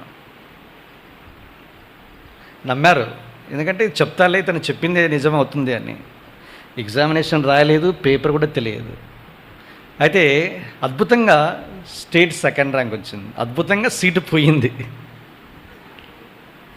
1వ ర్యాంక్ వానికి ఉద్యోగం వచ్చింది. నా కింద 2 అమ్మాయిలు ఉన్నారు, అందులో ఒక అమ్మాయి బిలీవర్. ఆ అమ్మాయికి జాబ్ వచ్చింది, ఇంకొకరికి జాబ్ వచ్చింది. మధ్యలో నన్ను దేవుడు జస్ట్ తీసి పక్కన పెట్టాడు, రిలాక్స్ అన్నాడు. ఇప్పుడు ఎలా ఉంటుంది నాకు ఉద్యోగం రావాలంటే ఒక్కటే పోస్ట్ స్టేట్ అంతా నా బ్రాంచ్లో, 1 రావచ్చు, 2 ఎందుకు ఇచ్చాడు? ఇది నన్ను నిజంగా కలతపరిచింది. ప్రతి దానికి కృతజ్ఞతాస్తులు చెల్లించు. భక్సింగ్ గారు చెప్పారు కదా, మనకి పాటించాలి. 100 నాకు రాలేదు అంటున్నా, కానీ ఎలా మిస్ అయింది? అరే నేను ఏమాత్రం తప్పిపోయే అవకాశం లేదు. మా సారు కూడా చెప్పాడు, మా వాడిని కొట్టే నాదలేడు, ఏపీలో లేనే లేడు, ఎవడైనా మా వాని తర్వాత. అంత కాన్ఫిడెన్స్ వాళ్ళకు కొట్టి నాకు రాలేదేంటి ప్రభువా అనుకున్నా. దినాలు గడిచాయి, కొన్ని రోజులు నిద్రపోలే నేను. ఎందుకు? రాకుండా ఉండడానికి కాదు. అరే ఇంత చదివే నేను ఎందుకు దీన్ని క్రాక్ చేయలేకపోయాను? ఒక్క రెఫరెన్స్ నన్ను అద్భుతంగా ఆకర్షించిందండి. అదొక్కటి చెప్పి నేను ముగించే ప్రయత్నం చేస్తాను. సరేండి, రోమపత్రిక ఇలాంటి వాళ్ళు ఎవరైనా ఉంటే 9:16.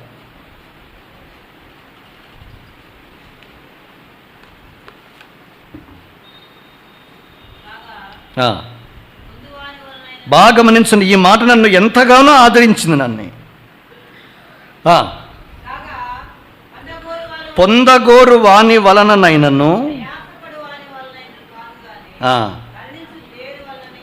ఎన్నోసార్లు చదివానండి. 28 ఏళ్ళగా చదువుతా ఉన్నా. ఇది ఒక రెఫరెన్స్ నాకు కంటకు కనిపించలే. నాకు రోమా 28 తెలుసు బాగా. All things work together for good. ఇంకా నాకు ఎక్కువ కావాలా? ఎందుకు తెలియంది కావాలా మనకి? అప్పుడే మనం నమ్ముతాం కదా.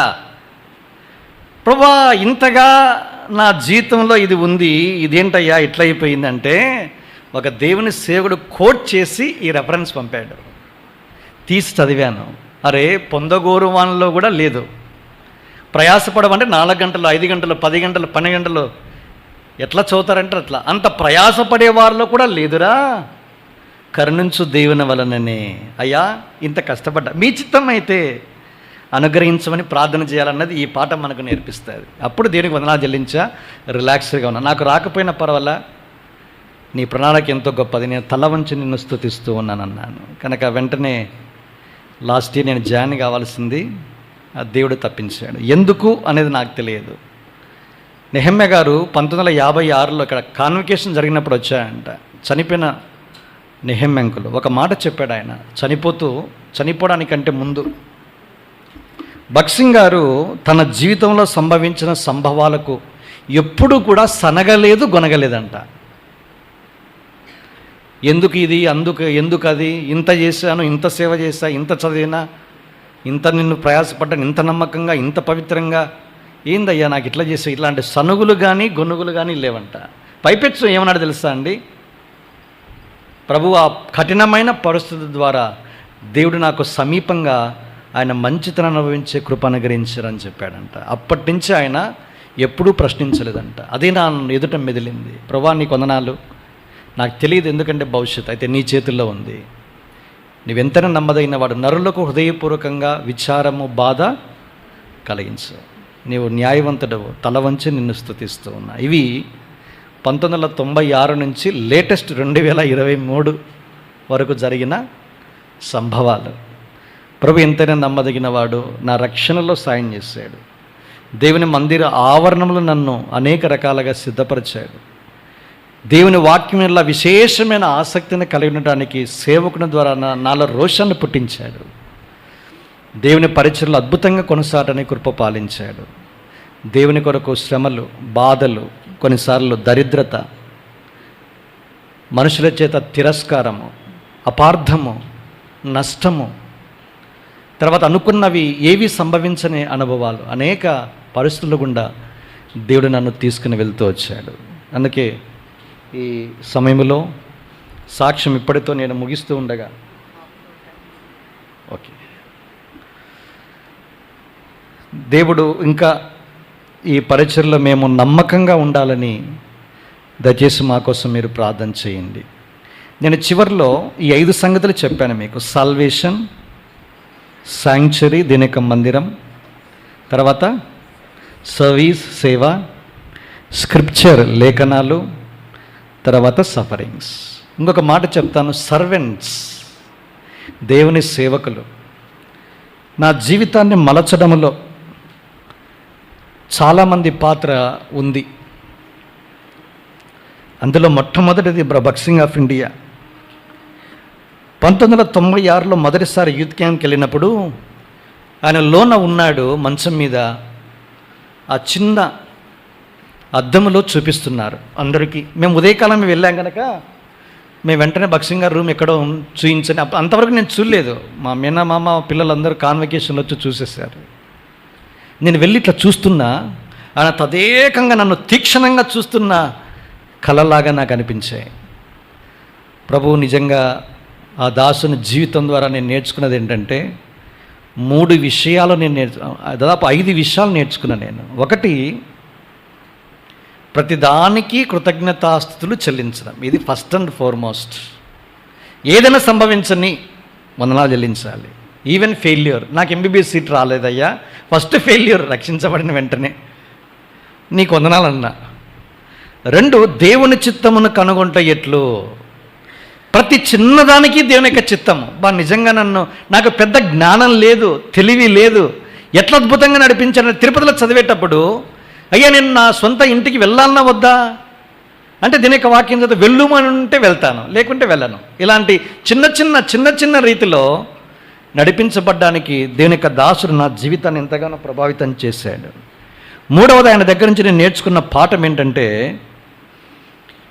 నీకంటూ తక్కువగా ఖర్చు పెట్టుకో. Don't invest much for your clothing or etcetera. ఏదైనా బట్టలు కానీ, ఎక్స్పెన్సివ్ క్లోత్స్ కానీ ఇలాంటి కొనుక్కోకుండా సరళంగా సామాన్యమైన రీతిలో బ్రతకడానికి నువ్వు తీర్మానం చేసుకో అన్నాడు. అది వేరే దేవుని యొక్క సేవకుడు చెప్పిన పాఠం. అది నన్ను ఎంతగానో ప్రభావితం చేసింది. కనుక నేను ఎరుగుదును, రక్షించబడిన తర్వాత 2-3 ఏళ్ళు ఇంట్లో ప్రతి న్యూ ఇయర్కి ఇంటికి వచ్చేవాడిని. తర్వాత ఎప్పుడైతే మందిరము ఇతర బాధ్యత అప్పగించారో ఏనాడు 2007 వరకు నేను క్రిస్మస్కి కానీ వాచ్ అండ్ సర్వీస్ కానీ కొత్త బట్టలు వేసుకోలే. ఇంకా కొత్తగా పెళ్ళిన తర్వాత కొత్త పెళ్లి కొడుకు పెళ్లి కూతురుకు తప్పనిసరి ఇంకా దాన్ని మినహాయించలేము. అవి ఎక్సెప్షన్స్. అది వరకు వాటి మీద ఆశ లేదు, ఆసక్తి అంతకన్నా లేదు. 4వ సంగతి ఏంటంటే ఒక అద్భుతమైన విషయము, నీ అక్కర్ల గురించి ఎవరికి ఎప్పుడు ఏమీ చెప్పద్దు. నా జీవితంలో నేను ఎరుగుదును, ఒకానొక సమయము 50,000 రూపాయలు నాకు అవసరమైంది. ఎవరికి తెలియదు, ఇంట్లో కుటుంబ సభ్యులు కూడా. అయితే ప్రభు నమ్మదగిన వాడు, అద్భుతమైన రీతిలో దాన్ని తీరుస్తూ వచ్చాడు. ఏ విధంగా తీరుస్తాడో మనకేం సంబంధం లేదు, ఆయన హెడే కదా, ఆయన చూసుకుంటాడు. ఆయన రాజ్యాన్ని నీతిని మనం మొదట వెతికితే మనకి ఎప్పుడు ఏది అవసరమో దాన్ని మనకు ప్రొవైడ్ చేస్తూనే సరఫరా చేస్తూనే ఉంటాడు. అది నమ్ము అని చెప్పాడు ఆయన. అది నన్ను ఎంతగానో ప్రేరేపించింది. దానిలో నడవటానికి ఇంతవరకు ప్రభు సాయం చేశాడు. ఇంకా కొంచెం ముందుకెళితే 5వది చాలా ప్రాముఖ్యమైనది ఏంటంటే, ప్రజలు నీ గురించి నెగిటివ్ కామెంట్స్ ఏమైనా చేస్తే దులుపుకొని పో. ఏం చేస్తే నెగిటివ్ కామెంట్స్ చేస్తే దులుపుకొని పోతా ఉండాలా అన్నాడు ఆయన. మొదట్లో కష్టంగా ఉండే, అలవాటు చేసుకున్నాను. ఒకానొక సందర్భము బైబిల్ బ్యాగ్ వేసుకుని బయటకు వచ్చానండి. నేను ఏదో మర్చిపోయాను, మళ్ళీ లోపలికి వెళ్ళాను. మళ్ళీ లోపలికి వెళ్ళిన వెంటనే ఏం మాట్లాడుతున్నాడు, వీడొక పరిశుద్ధుడు, వీనికి ఒక పరిచర్య, వీనికి మళ్ళీ బైబిల్ బ్యాగు, వెటకారంగా మాట్లాడుతున్నారు లోపల. నేను తలుపు దగ్గరకు వచ్చినాను అంతే, ఇంకా లోపల అడుగు పెట్టాలా, నా గురించే మాట్లాడుతున్నారు. నేను ఒక్కసారిగా అట్లా ఆగిపోయా, ఇంకేమైనా మాట్లాడతారేమోనని. అది నా హృదయాన్ని ఎంతో గాయం చేసింది. లోపలికి వెళ్తా రా బాబు, మళ్ళీ ప్రత్యేకమైన పదాలు మారాయి, టోన్ మారింది. తేనెబూసి కత్తి అంటారు చూసారా, అలాంటి మాటలు వస్తూ ఉంటే ఏదో తీసుకుని బయటపడి పోతా ఉన్నా. అప్పుడు బైక్ మీద వెళ్తూ ఉంటే, ప్రభు నేను ఇంతగా సేవిస్తున్నా, నేను మా తల్లిదండ్రులు అనలా ఈ మాట. నన్ను ఎవరే కానీ విమర్శించి తూలనాడిన సందర్భాలే లేవు. అంత బతికితే ఏమీ చేయలే, నిష్కారణంగా నన్ను ద్వేషిస్తున్నారయ్యా. ఎందుకు నాకు ఇది, నేను పరిచర్య చేయనండి, ఇదే లాస్ట్ సండే అన్నా. లాస్ట్ సండే, నెక్స్ట్ సండే హెబ్రోన్లో కూర్చో అన్నా. చివరి వర్తమానం మాట్లాడుతున్నాడు దేవుడు. ఏ సందర్భం అంటే 5వ అధ్యాయం 17, 18, 19. నేను తీయడంలా, మీరు సావధానంగా వింటే చాలు. యేసుక్రీస్తు ప్రభువారు విశ్రాంతి దినాన ఒక వ్యక్తిని బాగు చేశాడు, స్వస్థపరిచాడు. స్వస్థపరిచిన దానికి యూదులు ఏం చేయాలా? బేష్, అద్భుతం అండి, మా కన్నుల ముందు ఇలాంటి అద్భుతాలే జరగల అనాలా. కానీ దాన్ని పైపెచ్చామన్నాడు. యూదులు యేసును హింసించిరి, టార్చర్ పెట్టారు. టార్చర్ పెట్టినప్పుడు యేసు ప్రభువారు ఏమనాలా? నేను చేసిన మంచి పనికి నాకేమో వ్యతిరేకత లేదు. ఇంకొక మాట వస్తున్నప్పుడు ఇక్కడేమో యేసు ప్రభువారు చేసిన మంచి పనికి విమర్శ కాదు, అసలు టార్చర్, హింస పెట్టారు. మరి యేసేమన్నాడు తెలుసా అండి అని చెబుతూ ఆయన అన్నాడు, నా తండ్రి ఇది వరకు పని చేయుచున్నాడు, నేను పని చేసేది. నేనేమన్నా ఇంతవరకు పని చేశాను, ఇక మునుపు చేయను. నా వర్షన్ ఇది, ఫిక్స్ అయి వెళ్ళాను మనము. ప్రభు ఏం మాట్లాడుతున్నాడు, అరే బాబు నీకంటే ముందు టార్చర్, నువ్వు ఇంకా టార్చర్ అనుభవించలే, నువ్వు ఊరికే నోటి మాటలే. అరే టార్చర్ అనుభవించిన యేసే ఈ మాటలు పలికితే నువ్వేంట్రా ఈ పదాలు మాట్లాడుతున్నావు? అప్పుడు డెసిషన్ తీసుకున్నాను, ప్రజలు ఏమైనానివ్వండి, ఉన్న పాటను అలాగే సాగిపోతాను. ఇది నేను భక్సింగ్ గారి దగ్గర నుంచి నేర్చుకున్నా. దినాలు గడిచే కొద్దీ నేను దావీదును స్టడీ చేసేటప్పుడు ఈ మాట వస్తుంది. షిమి అనేవాడు చీపో నరహంతకుడా, చీపో దుర్మార్గుడా, సౌలు ఇంటి వారి మీద ఏదైతే ఉందో అది నీ తల మీదకి వచ్చిందిరా అంటే దూషిస్తూ ఉంటే, చచ్చిన కుక్క వీడేంటండి, సెలవు ఇవ్వండి, తల నరికి మీ పాదాల దగ్గర తీసుకొని వస్తామన్నాడు. ఎవరు? సెరూయా కుమారులు. మరి దావీదేమన్నాడు? అద్భుతమైన మాట, నన్ను ఇప్పటికీ కూడా అది ఆలోచింపజేసింది. నా జీవితంలో ఎన్నో అనుభవాలు గుండా వెళ్ళాను, చెప్పవల్లపడదు, ఎందుకంటే మన సమయం పరిమితి ఉంటుంది. నేను ఏం నేర్చుకున్నాను అంటే, మనుషులు మనకు వ్యతిరేకంగా మాట్లాడడానికి దేవుడే అనుమతిస్తాడని చెప్పాడు ఆయన. నాతో కలిసి రండి 2 సమూయేలు 16. ఈ మాట చదవాలి. ఇది నన్ను ఎంతగానో బలపరిచింది. నేటికి కూడా దీన్ని బట్టి ఎప్పుడూ నేను వందనాలు తెలియజేస్తూ ఉంటా. 2 సమూయేలు గ్రంథము 16వ అధ్యాయం.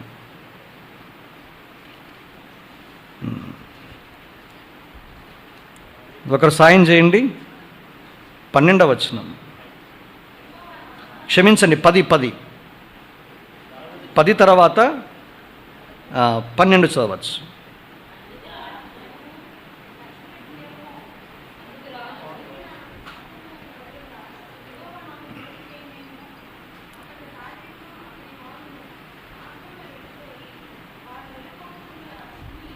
చాలు. కింద గమనించాల్సింది ఏంటంటే, దావీదును శపింపమని యెహోవా వానికి సెలవీయగా నీవు ఇలాగ ఎందుకు చేయుచున్నావని ఆక్షేపణ చేయగలవాడు ఎవడు? మనుషుల్నే దేవుడు అనుమతిస్తాడు. ఏం చేయడానికి? దూషించడానికి. 66:18లో ఇంకొక మాట వచ్చింది నాకు. భక్సింగ్ గారి కోవర్కర్ ఉన్నారు ఒక ఆయన. భక్సింగ్ గారే పెళ్లి చేశాడు, వీళ్ళిల్లో మ్యారేజ్ అయింది. ఆయన నాకు ఇంకొక మాట చెప్పించి 66:18లో ఏముందంటే, అయ్యా నీవే మా మీద జనులు ఎక్కి తొక్కున్నట్లు చేశావు, నీవే మా నడుముల మీద భారాన్ని పెట్టావు, మేము నీళ్ళలోను నిప్పులలోను పడి వెళ్ళితిమి, అయితే అయినను నువ్వు విశాలమైన స్థలమునకు తోడుకును. నీవే, ఇంగ్లీష్ బైబిల్లో నీవే, తెలుగులో అంత బాగలేదు అది.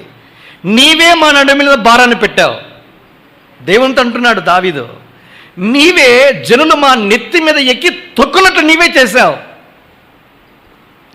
నీవే మమ్మల్ని నీళ్ళలోనూ నిప్పుల్లోనూ పడి నడుచుకొని పోనట్లు చేశావు, నీవే చేశావు ఇదంతా. అయితే ఒకటైతే చెప్పగలను, అయినను విశాలమైన స్థలమునకు నీవు నన్ను తోడుకొని వచ్చావు. నన్ను ఎంతగా ఆదరించిన మాటలు ఇవన్నీ. నేను బాధల్లో వెళ్తున్నప్పుడు, ఎవరికి చెప్పుకోలేని పరిస్థితుల గుండా వెళ్తున్నప్పుడు ఈ మాటలు నన్ను ఎంతగానో ఆదరించాయి. నిజంగా దేవునికి ఎంతగానో రుణస్థుడని నేను. ఈ మాటలు నన్ను నిలదొక్కుకోవడానికి, దేవుని సేవలో నా ముఖాన్ని చెకుముకి రాతి వల్ల చేసుకుని ముందుకు పోవడానికి ఎంతగానో సాయం చేశాయి. నన్ను దూషించిన ప్రతి వారిని హృదయపూర్వకంగా క్షమించే మనసునిచ్చాడు. ఈ మాటను బట్టి ఎవరైతే నన్ను అవమానపరిచారో ప్రభుకి అప్పగించి పగతిచ్చుడు నా పని, ప్రతీకారం నేనే చేస్తా, ఆనందం. అవమానాలు నిందలు గుండా కూడా నేను వెళ్ళాను, కానీ పడుకుంటే 1.5 నిమిషంలో నిద్రపోతా. నేను పడుకుంటే మా మిస్సెస్ నేను పడుకుంటే ఎన్ని నిమిషాలు పడుకుంటున్నా అంటే 2 నిమిషాలు అంటే 2 నిమిషాలు కూడా అక్కర్లేదు, 1 నిమిషం ఎండికల్లా పోతా ఉన్నాను. అంటే నిందల్లో కూడా ఆనందంగా సంతోషంగా పడుకుని నిద్రపోయే అవకాశాన్ని ఇచ్చాడు. నా హృదయము, నా మనస్సాక్షి లేదా మనది దోషారోపణ చేయనంత వరకు మనుషులు ఏమి మాట్లాడినా నీకు విరోధంగా రూపించబడిన ఏ ఆయుధము అది నేను నేర్చుకున్నా. ఇక్కడ కింద ఇంకొక మాట 12లో, దేవుడు వాని శాపాన్ని ఆశీర్వాదంగా మారుస్తాడేమో అన్నాడు. చూడండి, కనుక ఎల్లకాలం ఉండవు ఇవన్నీ, కొంతకాలమే. ఇవి నా జీవితంలో సేవలో నిలదొక్కుని సాగిపోవటానికి ప్రభు సాయం చేశాడు. ఇక సేవలో భక్సింగ్ గారు మొట్టమొదటి దైవ సేవకుడైతే, స్థానిక సంఘ దేవుడి సేవకుడు దేవయ్య గారు నన్ను బాగా మలిచాడు. బహిరంగ సువార్తకి వెళితే బహిరంగ సువార్త చెప్పమని ఇచ్చాడు. మొదట స్టేజెస్ ఉంటాయి, కేవలం వచనాలు చెప్పాలి. ముందు మైకులు, సామాన్లు అవి మోసుకొని పోవాలా. ఏకదమ్మన వచనాలు చెప్పే అవకాశం ఉండదు. ఇబ్రంలో చిన్నగా పైకి తీసుకుని వస్తారు. నాకు ఇవ్వమని చెప్తే నేను విరుచుకుపడ్డాను. నా హోమ గ్రంథంలో నుంచి, యేసుప్రభుని అంగీకరించకపోతే మీ నాలుకలు మీ నోలలో ఉండి కుళ్ళిపోవునుగాక, పైనుంచి ప్రళయమైన అగ్ని వచ్చి నశింప ఫైర్ అయిపోతున్నారు. అట్లే అందరూ వచ్చారు మందిరానికి. సువార్త చేసుకుని వచ్చిన తర్వాత కూర్చోబెట్టి ఒక 60-70 మంది ఉంటారు. మన జీవనం చెప్పినటువంటి సువార్తనే కాదు అన్నాడు ఆయన. అందరి ముందు గాలి తీసాడు. Point number 1. 2, ఇప్పటికే చచ్చిపోయాను నాయన, నువ్వు మళ్ళీ చంపద్దు ఊరికే. దేవుని ప్రేమ సువార్త అంటే ఏంటిని ఆయన చెప్పాడు. 1 కొరింథీ 15:3 ప్రకారం సువార్త అంటే మరణము, భూస్థాపన, పునరుద్ధానము ప్లస్ 2వ రాకడ. ఇవి ఉంటే చాలు, అది సువార్త. నువ్వు ఏం చెప్తావో అవన్నీ దీంట్లోనే మిళితమై ఉండాలని నేర్పించారు ఆయన. 2 నిమిషాలకు ఎలా సువార్త చెప్పాలి, 5 నిమిషాలకు ఎలా సువార్త చెప్పాలి, అరగంట సేపు ఎలా సువార్త చెప్పాలనేది ఈ సేవకుడే నేర్పించాడు. నిజంగా ఆయన రెండవ సేవకు నేను హృదయపూర్వకంగా కృతజ్ఞతలు చెల్లించే వ్యక్తి. మూడవది జీ జాన్ అనే దేవుని సేవకుడు బెంగళూరులో ఉంటాడు. ఆయనను నన్ను బహుగా బాధించిన దేవుని సేవకుడు, బాధించి నన్ను తయారు చేసినటువంటి సేవకుడు ఆయన. చెప్పాను చూసారా, సువార్త సేవలో మందిరానికి వెళ్ళి పరిచయం చేయడానికి ఇన్ని గంటలు కూడా లేదన్నది ఆయన. ఆయన ఎవరంటే పైపిచ్చు నా సొంత రక్త సంబంధి. ఒకానొకసారి ఉదయకాలం 4:30 గంటలకి బస్సు పట్టుకొని రారా అని చెప్పాడు ఆయన. నేను బాగా పడుకుని రిలాక్స్ లేచేసరికి 5 అయింది. పరిగెత్తుకుంటూ పోతే 5:30కి బస్సు, 1 గంట లేట్ అయింది. పోయేసరికి పాటలు పాడుతున్నారు ఇట్లా. ఆయన పరిగెత్తుకుంటూ వచ్చాడు. నేనేమనుకున్నానంటే, ఓహో ఇక్కడే ప్రార్థన చేసి ప్రసంగ పీఠం మీద తీసుకెళ్ళి వర్షిప్ మెసేజ్ ఇచ్చిన తర్వాత ఈ వర్షిప్ టైంలో ఏమన్నా టిఫిన్ పెడతాడేమో అని నేను అనుకుంటున్నా. ఇట్లా అంచనాలు వేరుగా ఉన్నాయి. ఆయన పిలిచి ప్రార్థన చేశాడు. మోకాళ్ళొంగి అన్నాడు. మోకాళ్ళొంగి లేచే సమయానికి అప్పుడే వేరే బ్రదర్ పార్కింగ్లో ఒక బైక్ పెడుతున్నాడు. బ్రదర్ ప్లీజ్ కమ్ అన్నాడు ఆయన. వెంటనే పరిగెత్తుకుంటూ, ఏమన్నా చెప్పండి. మన వాణ్ణి తీసుకెళ్ళి కడప బస్సు ఎక్కించిన వెంటనే వచ్చి ఆరాధనలో పాలపంపులు పొందన్నాడు. అప్పటికి హ్యాండ్ బిల్స్లో నా పేరు వేశాడు. నేను 3 రోజుల స్పీకర్ని. స్పీకర్కు సంచి ఇచ్చి రిటర్న్ పంపించాడు ఇంటికి. ఏం చేశాడు? ఎట్లుంటుంది మీకు లోపల ఇగో ఉంటుంది చూసా, దాన్ని పిండి చేయాలి ఆయన, పీల్చి పిప్పి చేయాలా. అంటే నిల్ కావాలంతే. రోషము, తాపము, కోపము, వీరావేశాలన్నీ ఏం కావాలా? చల్లబడిపోయి వందనాలు అన్నానాలా. అది నేర్పించాను నాకు. ఇంకొకసారి మళ్ళీ సేవ, పెళ్ళి అయిన తర్వాత వెళ్ళాను నేను. అంత అయిపోయిన తర్వాత ఫ్యామిలీ ప్రేయర్లో కూర్చోబెట్టి చెప్తున్నాడు. నేను వర్తమానం ఇస్తుంటే కన్నీళ్లు కారుస్తున్నాను అన్నాడు. నేను ఇంకొక రీతిగా అనుకున్నా, ఏదో తాకబడ్డాడేమో అని. ఏం చెప్తుందో తెలుసా? గత తాలూకు పులివెందులో నీ పరిచయం చూశాను, ఇప్పటికీ చూస్తే ఎంతో వ్యత్యాసం ఉంది. There is no fire, not fire, even there is no spark in your message అన్నాడు ఆయన. I was really shocked. విభ్రాంతి చెందాను. వర్తమానంలో అగ్ని కాదు, కనీసం స్పార్క్ కూడా లేదురా నీకు, something is wrong in your life అన్నాడు ఆయన. అప్పటికి నేను ఉద్యోగం చేయడంలా, ఫస్ట్ అది చేసి మళ్ళా వచ్చి సేవకురా అన్నాడు ఆయన. సేవకంటే పని చేయి అన్నాడు ఆయన. నీ భార్య సంపాదిస్తూ ఉంటే కూర్చొని ఏం చేస్తున్నావు? సేవకుంటూ చెక్కలు కొడతావా? అప్పటికి ప్రాక్టీస్ ఉంది, ఫుల్ పెజ్డ్గా లేదు. క్లాస్ పీకాడు, పోయి చూసుకొని రా అన్నాడు. ఎవరన్నా ఉంటారండి? పెద్దపీట వేస్తే రక్త సంబంధం అంటే పెద్దపీట రెడ్ కార్పెట్ పరచాలా? నాకు రెడ్ కార్పెట్ కాదు, బ్లాక్ కార్డు చూపించి ఇంటికి పంపించినాడు. ఎన్నో అనుభవాలు. ఈయనకు నేను కృతజ్ఞుడను.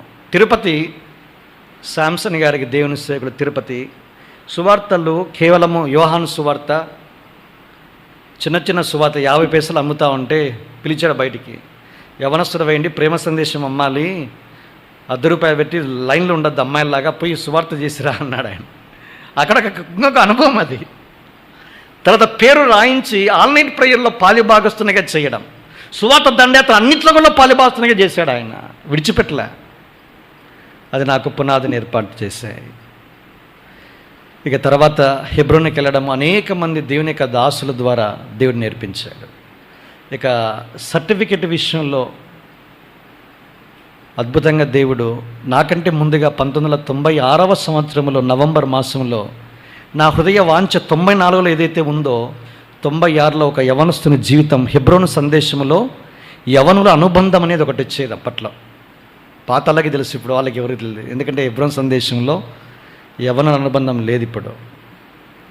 అందులో తిరుపతిలో PhD చేసిన డాక్టర్ ఎన్ జయరాజ్ అన్న టెస్టిమనీ ప్రింట్ చేశారు 96లో. తర్వాత నేను అక్కడికి వెళ్ళడము, అన్నతో పరిచయము, 1996 నుంచి ఇప్పటి వరకు ఆయనతో పాటు మరి సహవాసము కలిగి ఉండడానికి ప్రభు కృప చూపించాడు. ఆయన కూడా దేవుడు వాడుకున్నాడు. అనేకమైన విషయాలు ఉన్నాయి.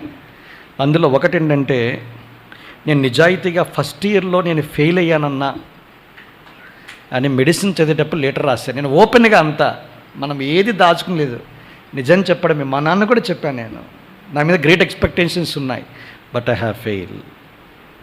నిజాయితీగా చెప్పాను. అన్న తర్వాత ప్రోత్సహించడము, తర్వాత ముందుకెళ్ళమని చెప్పడము, తర్వాత ఈ సేవలో ఇంతవరకు రావడానికి ప్రభు ఎంతైనా కృప పాలిస్తూ వచ్చాడు. కనుక ఇలాంటి అనుభవాలు ఎన్నో. ఇక దేవుని సేవలో హెబ్రోన్లో చాలా అనేకమైన అనుభవాలు. ఏది ఎన్నడూ ఎప్పుడు కోరుకోలేదు.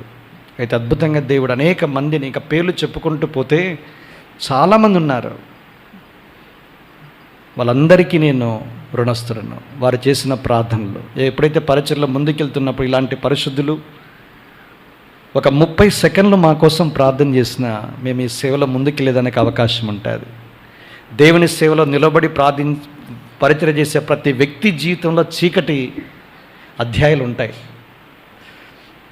ఏడ్పు, బాధ, నిరాశ, నిస్పృహలు కూడా ఉంటాయి. ఆర్థిక బాధలు ఉంటాయి, ఇబ్బందులు ఉంటాయి, అనారోగ్యం ఉంటాయి, అవమానాలు ఉంటాయి, తృణీకారాలు ఉంటాయి. కానీ మేము అవన్నీ చెప్పాం, ఏదో సాక్ష్యం వచ్చింది కాబట్టి చెప్పాం.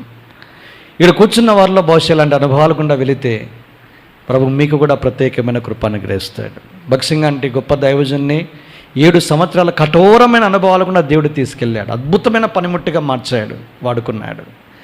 ఏ దైవజనుడు, ఏ పేరు పొందిన బోధకుడు చేదనుభవాలు గుండా, కష్టపడకుండా, శ్రమ పడకుండా, పేదరిక అనుభవించకుండా రాలా. మీరు బాగా గమనించాలి. ప్రభు నమ్మదగినవాడు. అవన్నీ కూడా దేవుడు మెట్లుగా, అంచెలంచెలుగా ఒక స్థితికి రావడానికి సాధనాలుగా మారుస్తాడు. కనుక ప్రభు ఇలాంటి కృప దౌర్బల్యుడైనా నాకు అనుగ్రహించాడు. నిజంగా నేను ఎంతో రుణస్తుడను. నేను ఎస్పీజీవా, నేను ఎప్పుడు అనుకుంటాను, ఎప్పుడు దీనుడుగా ఉంటాను. ఎన్నో వసతులు ఏర్పాటు చేశాడు. ఇది నా ఏసీ గదిలో కూర్చొని అనుభవించే అవకాశం. నేను నడుచుకుంటూ సేవ చేశాను, సైకిళ్ళ మీద వెళ్ళి సేవ చేశాను, ఎద్దుల బండ్ల మీద వెళ్ళాను, ట్రాక్టర్ల మీద వెళ్ళాను, లారీల మీద వెళ్ళాను, ఎర్ర బస్సుల్లో వెళ్ళాను, జనరల్ టికెట్ తీసుకుని ట్రైన్లో వెళ్ళాను, తర్వాత ఏసీ 3 టైర్లో వెళ్ళాను, 2 టైర్లో వెళ్ళాను, చివరికి ఫ్లైట్లో వెళ్ళాను. ఆల్మోస్ట్ సౌత్ ఇండియా అంతా కాదు, సౌత్ ఇండియాలో అనేకమైన స్థలాలు పరిచయం చేయడానికి ప్రభు అనుకూలపరిచాడు. కనుక ఈ మధ్యన అప్పికట్లలో ఉండే రావు గారు Bombay last March 25th, 24th వారి మధ్య ఉండడానికి ప్రతి సంవత్సరము పరిచయం చేయడానికి అవకాశాన్ని దేవుడు కలిగిస్తూ వచ్చాడు. నిజంగా నేను ఊహించలే. ఇప్పుడున్న పరిస్థితుల మధ్య ఇది చాలా గొప్ప విషయం. ఇంకా ఇవి హెబ్రోన్లో పరిస్థితులు చక్కబడితే ఇంకా అద్భుతంగా జరిగేది పరిచర్య. దానికోసం ఎదురు చూస్తున్నా. ఎవరంటే నాకు ఎలాంటి చెడు అభిప్రాయం లేదు. దేవుడు అనుమతించాడు. బహుశా ఏ ఉద్దేశమో తెలియదు. ఈ చివరి దినాల్లో నీతిమంతుడు ఇంకనూ నీతిమంతుడిగానే ఉంటాడు, అపవిత్రుడు ఇంకనూ అపవిత్రుడిగానే ఉంటాడు, పరిశుద్ధుడు ఇంకనూ పరిశుద్ధుడిగానే ఉంటాడు, అన్యాయం చేసేవాడు ఇంకనూ అన్యాయం చేస్తూనే ఉంటాడు. వారి గురించి పట్టించుకోవద్దు. ఇదిగో నేను త్వరగా వచ్చుచున్నాను, వాని క్రియల చొప్పున ప్రతి వానికి నేను సిద్ధపరిచిన జీతం నా యొద్ద ఉంది. కనుక దేవుడు ఈ సాక్ష్యాన్ని దీవించునుగాక. మరి విశేషంగా నా నిమిత్తము మా భార్య దెబోరా, కుమార్తె షూలమితి, మా తల్లి విధవరాలు, నాతో పాటు మరియమ్మ గారు, మేము హైదరాబాద్లో ఉండి ప్రభును సేవిస్తూ ఉన్నాం. మా ఇన్లాస్ గారు కూడా పక్కనే ఉంటారు. తర్వాత మా తమ్ముడు కర్నూలు, తన ఫ్యామిలీ, మా ఇన్లాస్ ఆయా ప్రాంతాల్లో చెదిరిన వారుగా ఉన్నారు. కుటుంబ సభ్యులు, వాళ్ళలోని అనేకులు రక్షించబడాలన్నది మా ఆశ. మన సొంత ఇంటి వారికే సువార్త చెప్పి మన రక్త సంబంధులనే రక్షణలోకి తీసుకురావాలన్న బలమైన ఆకాంక్ష ఎక్కువ అవుతుంది ఈ దినాల్లో. అనేక చోట్లకి వెళ్తాం, మా సొంత ఇంట్లో మా సొంత రక్త సంబంధం రక్షణ లేకపోతే వారి విషయమైన ఎక్కువ భారం ఉంది. ప్రభు చిత్తం అయితే తగిన సమయంలో వారిని కలుస్తూ పరిచరించాలన్న ఆశ కూడా ఉంది. ఇంకా రాను దినాల్లో దేవునికి నమ్మకంగా, దీనంగా, పవిత్రంగా, గర్వించి పాడైపోకుండా నా నిమిత్తము, మా కుటుంబ నిమిత్తము, పరిచయ నిమిత్తము, కుమార్తె రక్షణ కొరకు మీరు ప్రార్థించండి, తన భవిష్యత్తు కూడా ప్రార్థించాలని మనవి చేస్తూ ప్రభునామన మీకు వందనాలు తెలియజేస్తూ ఉన్నాను.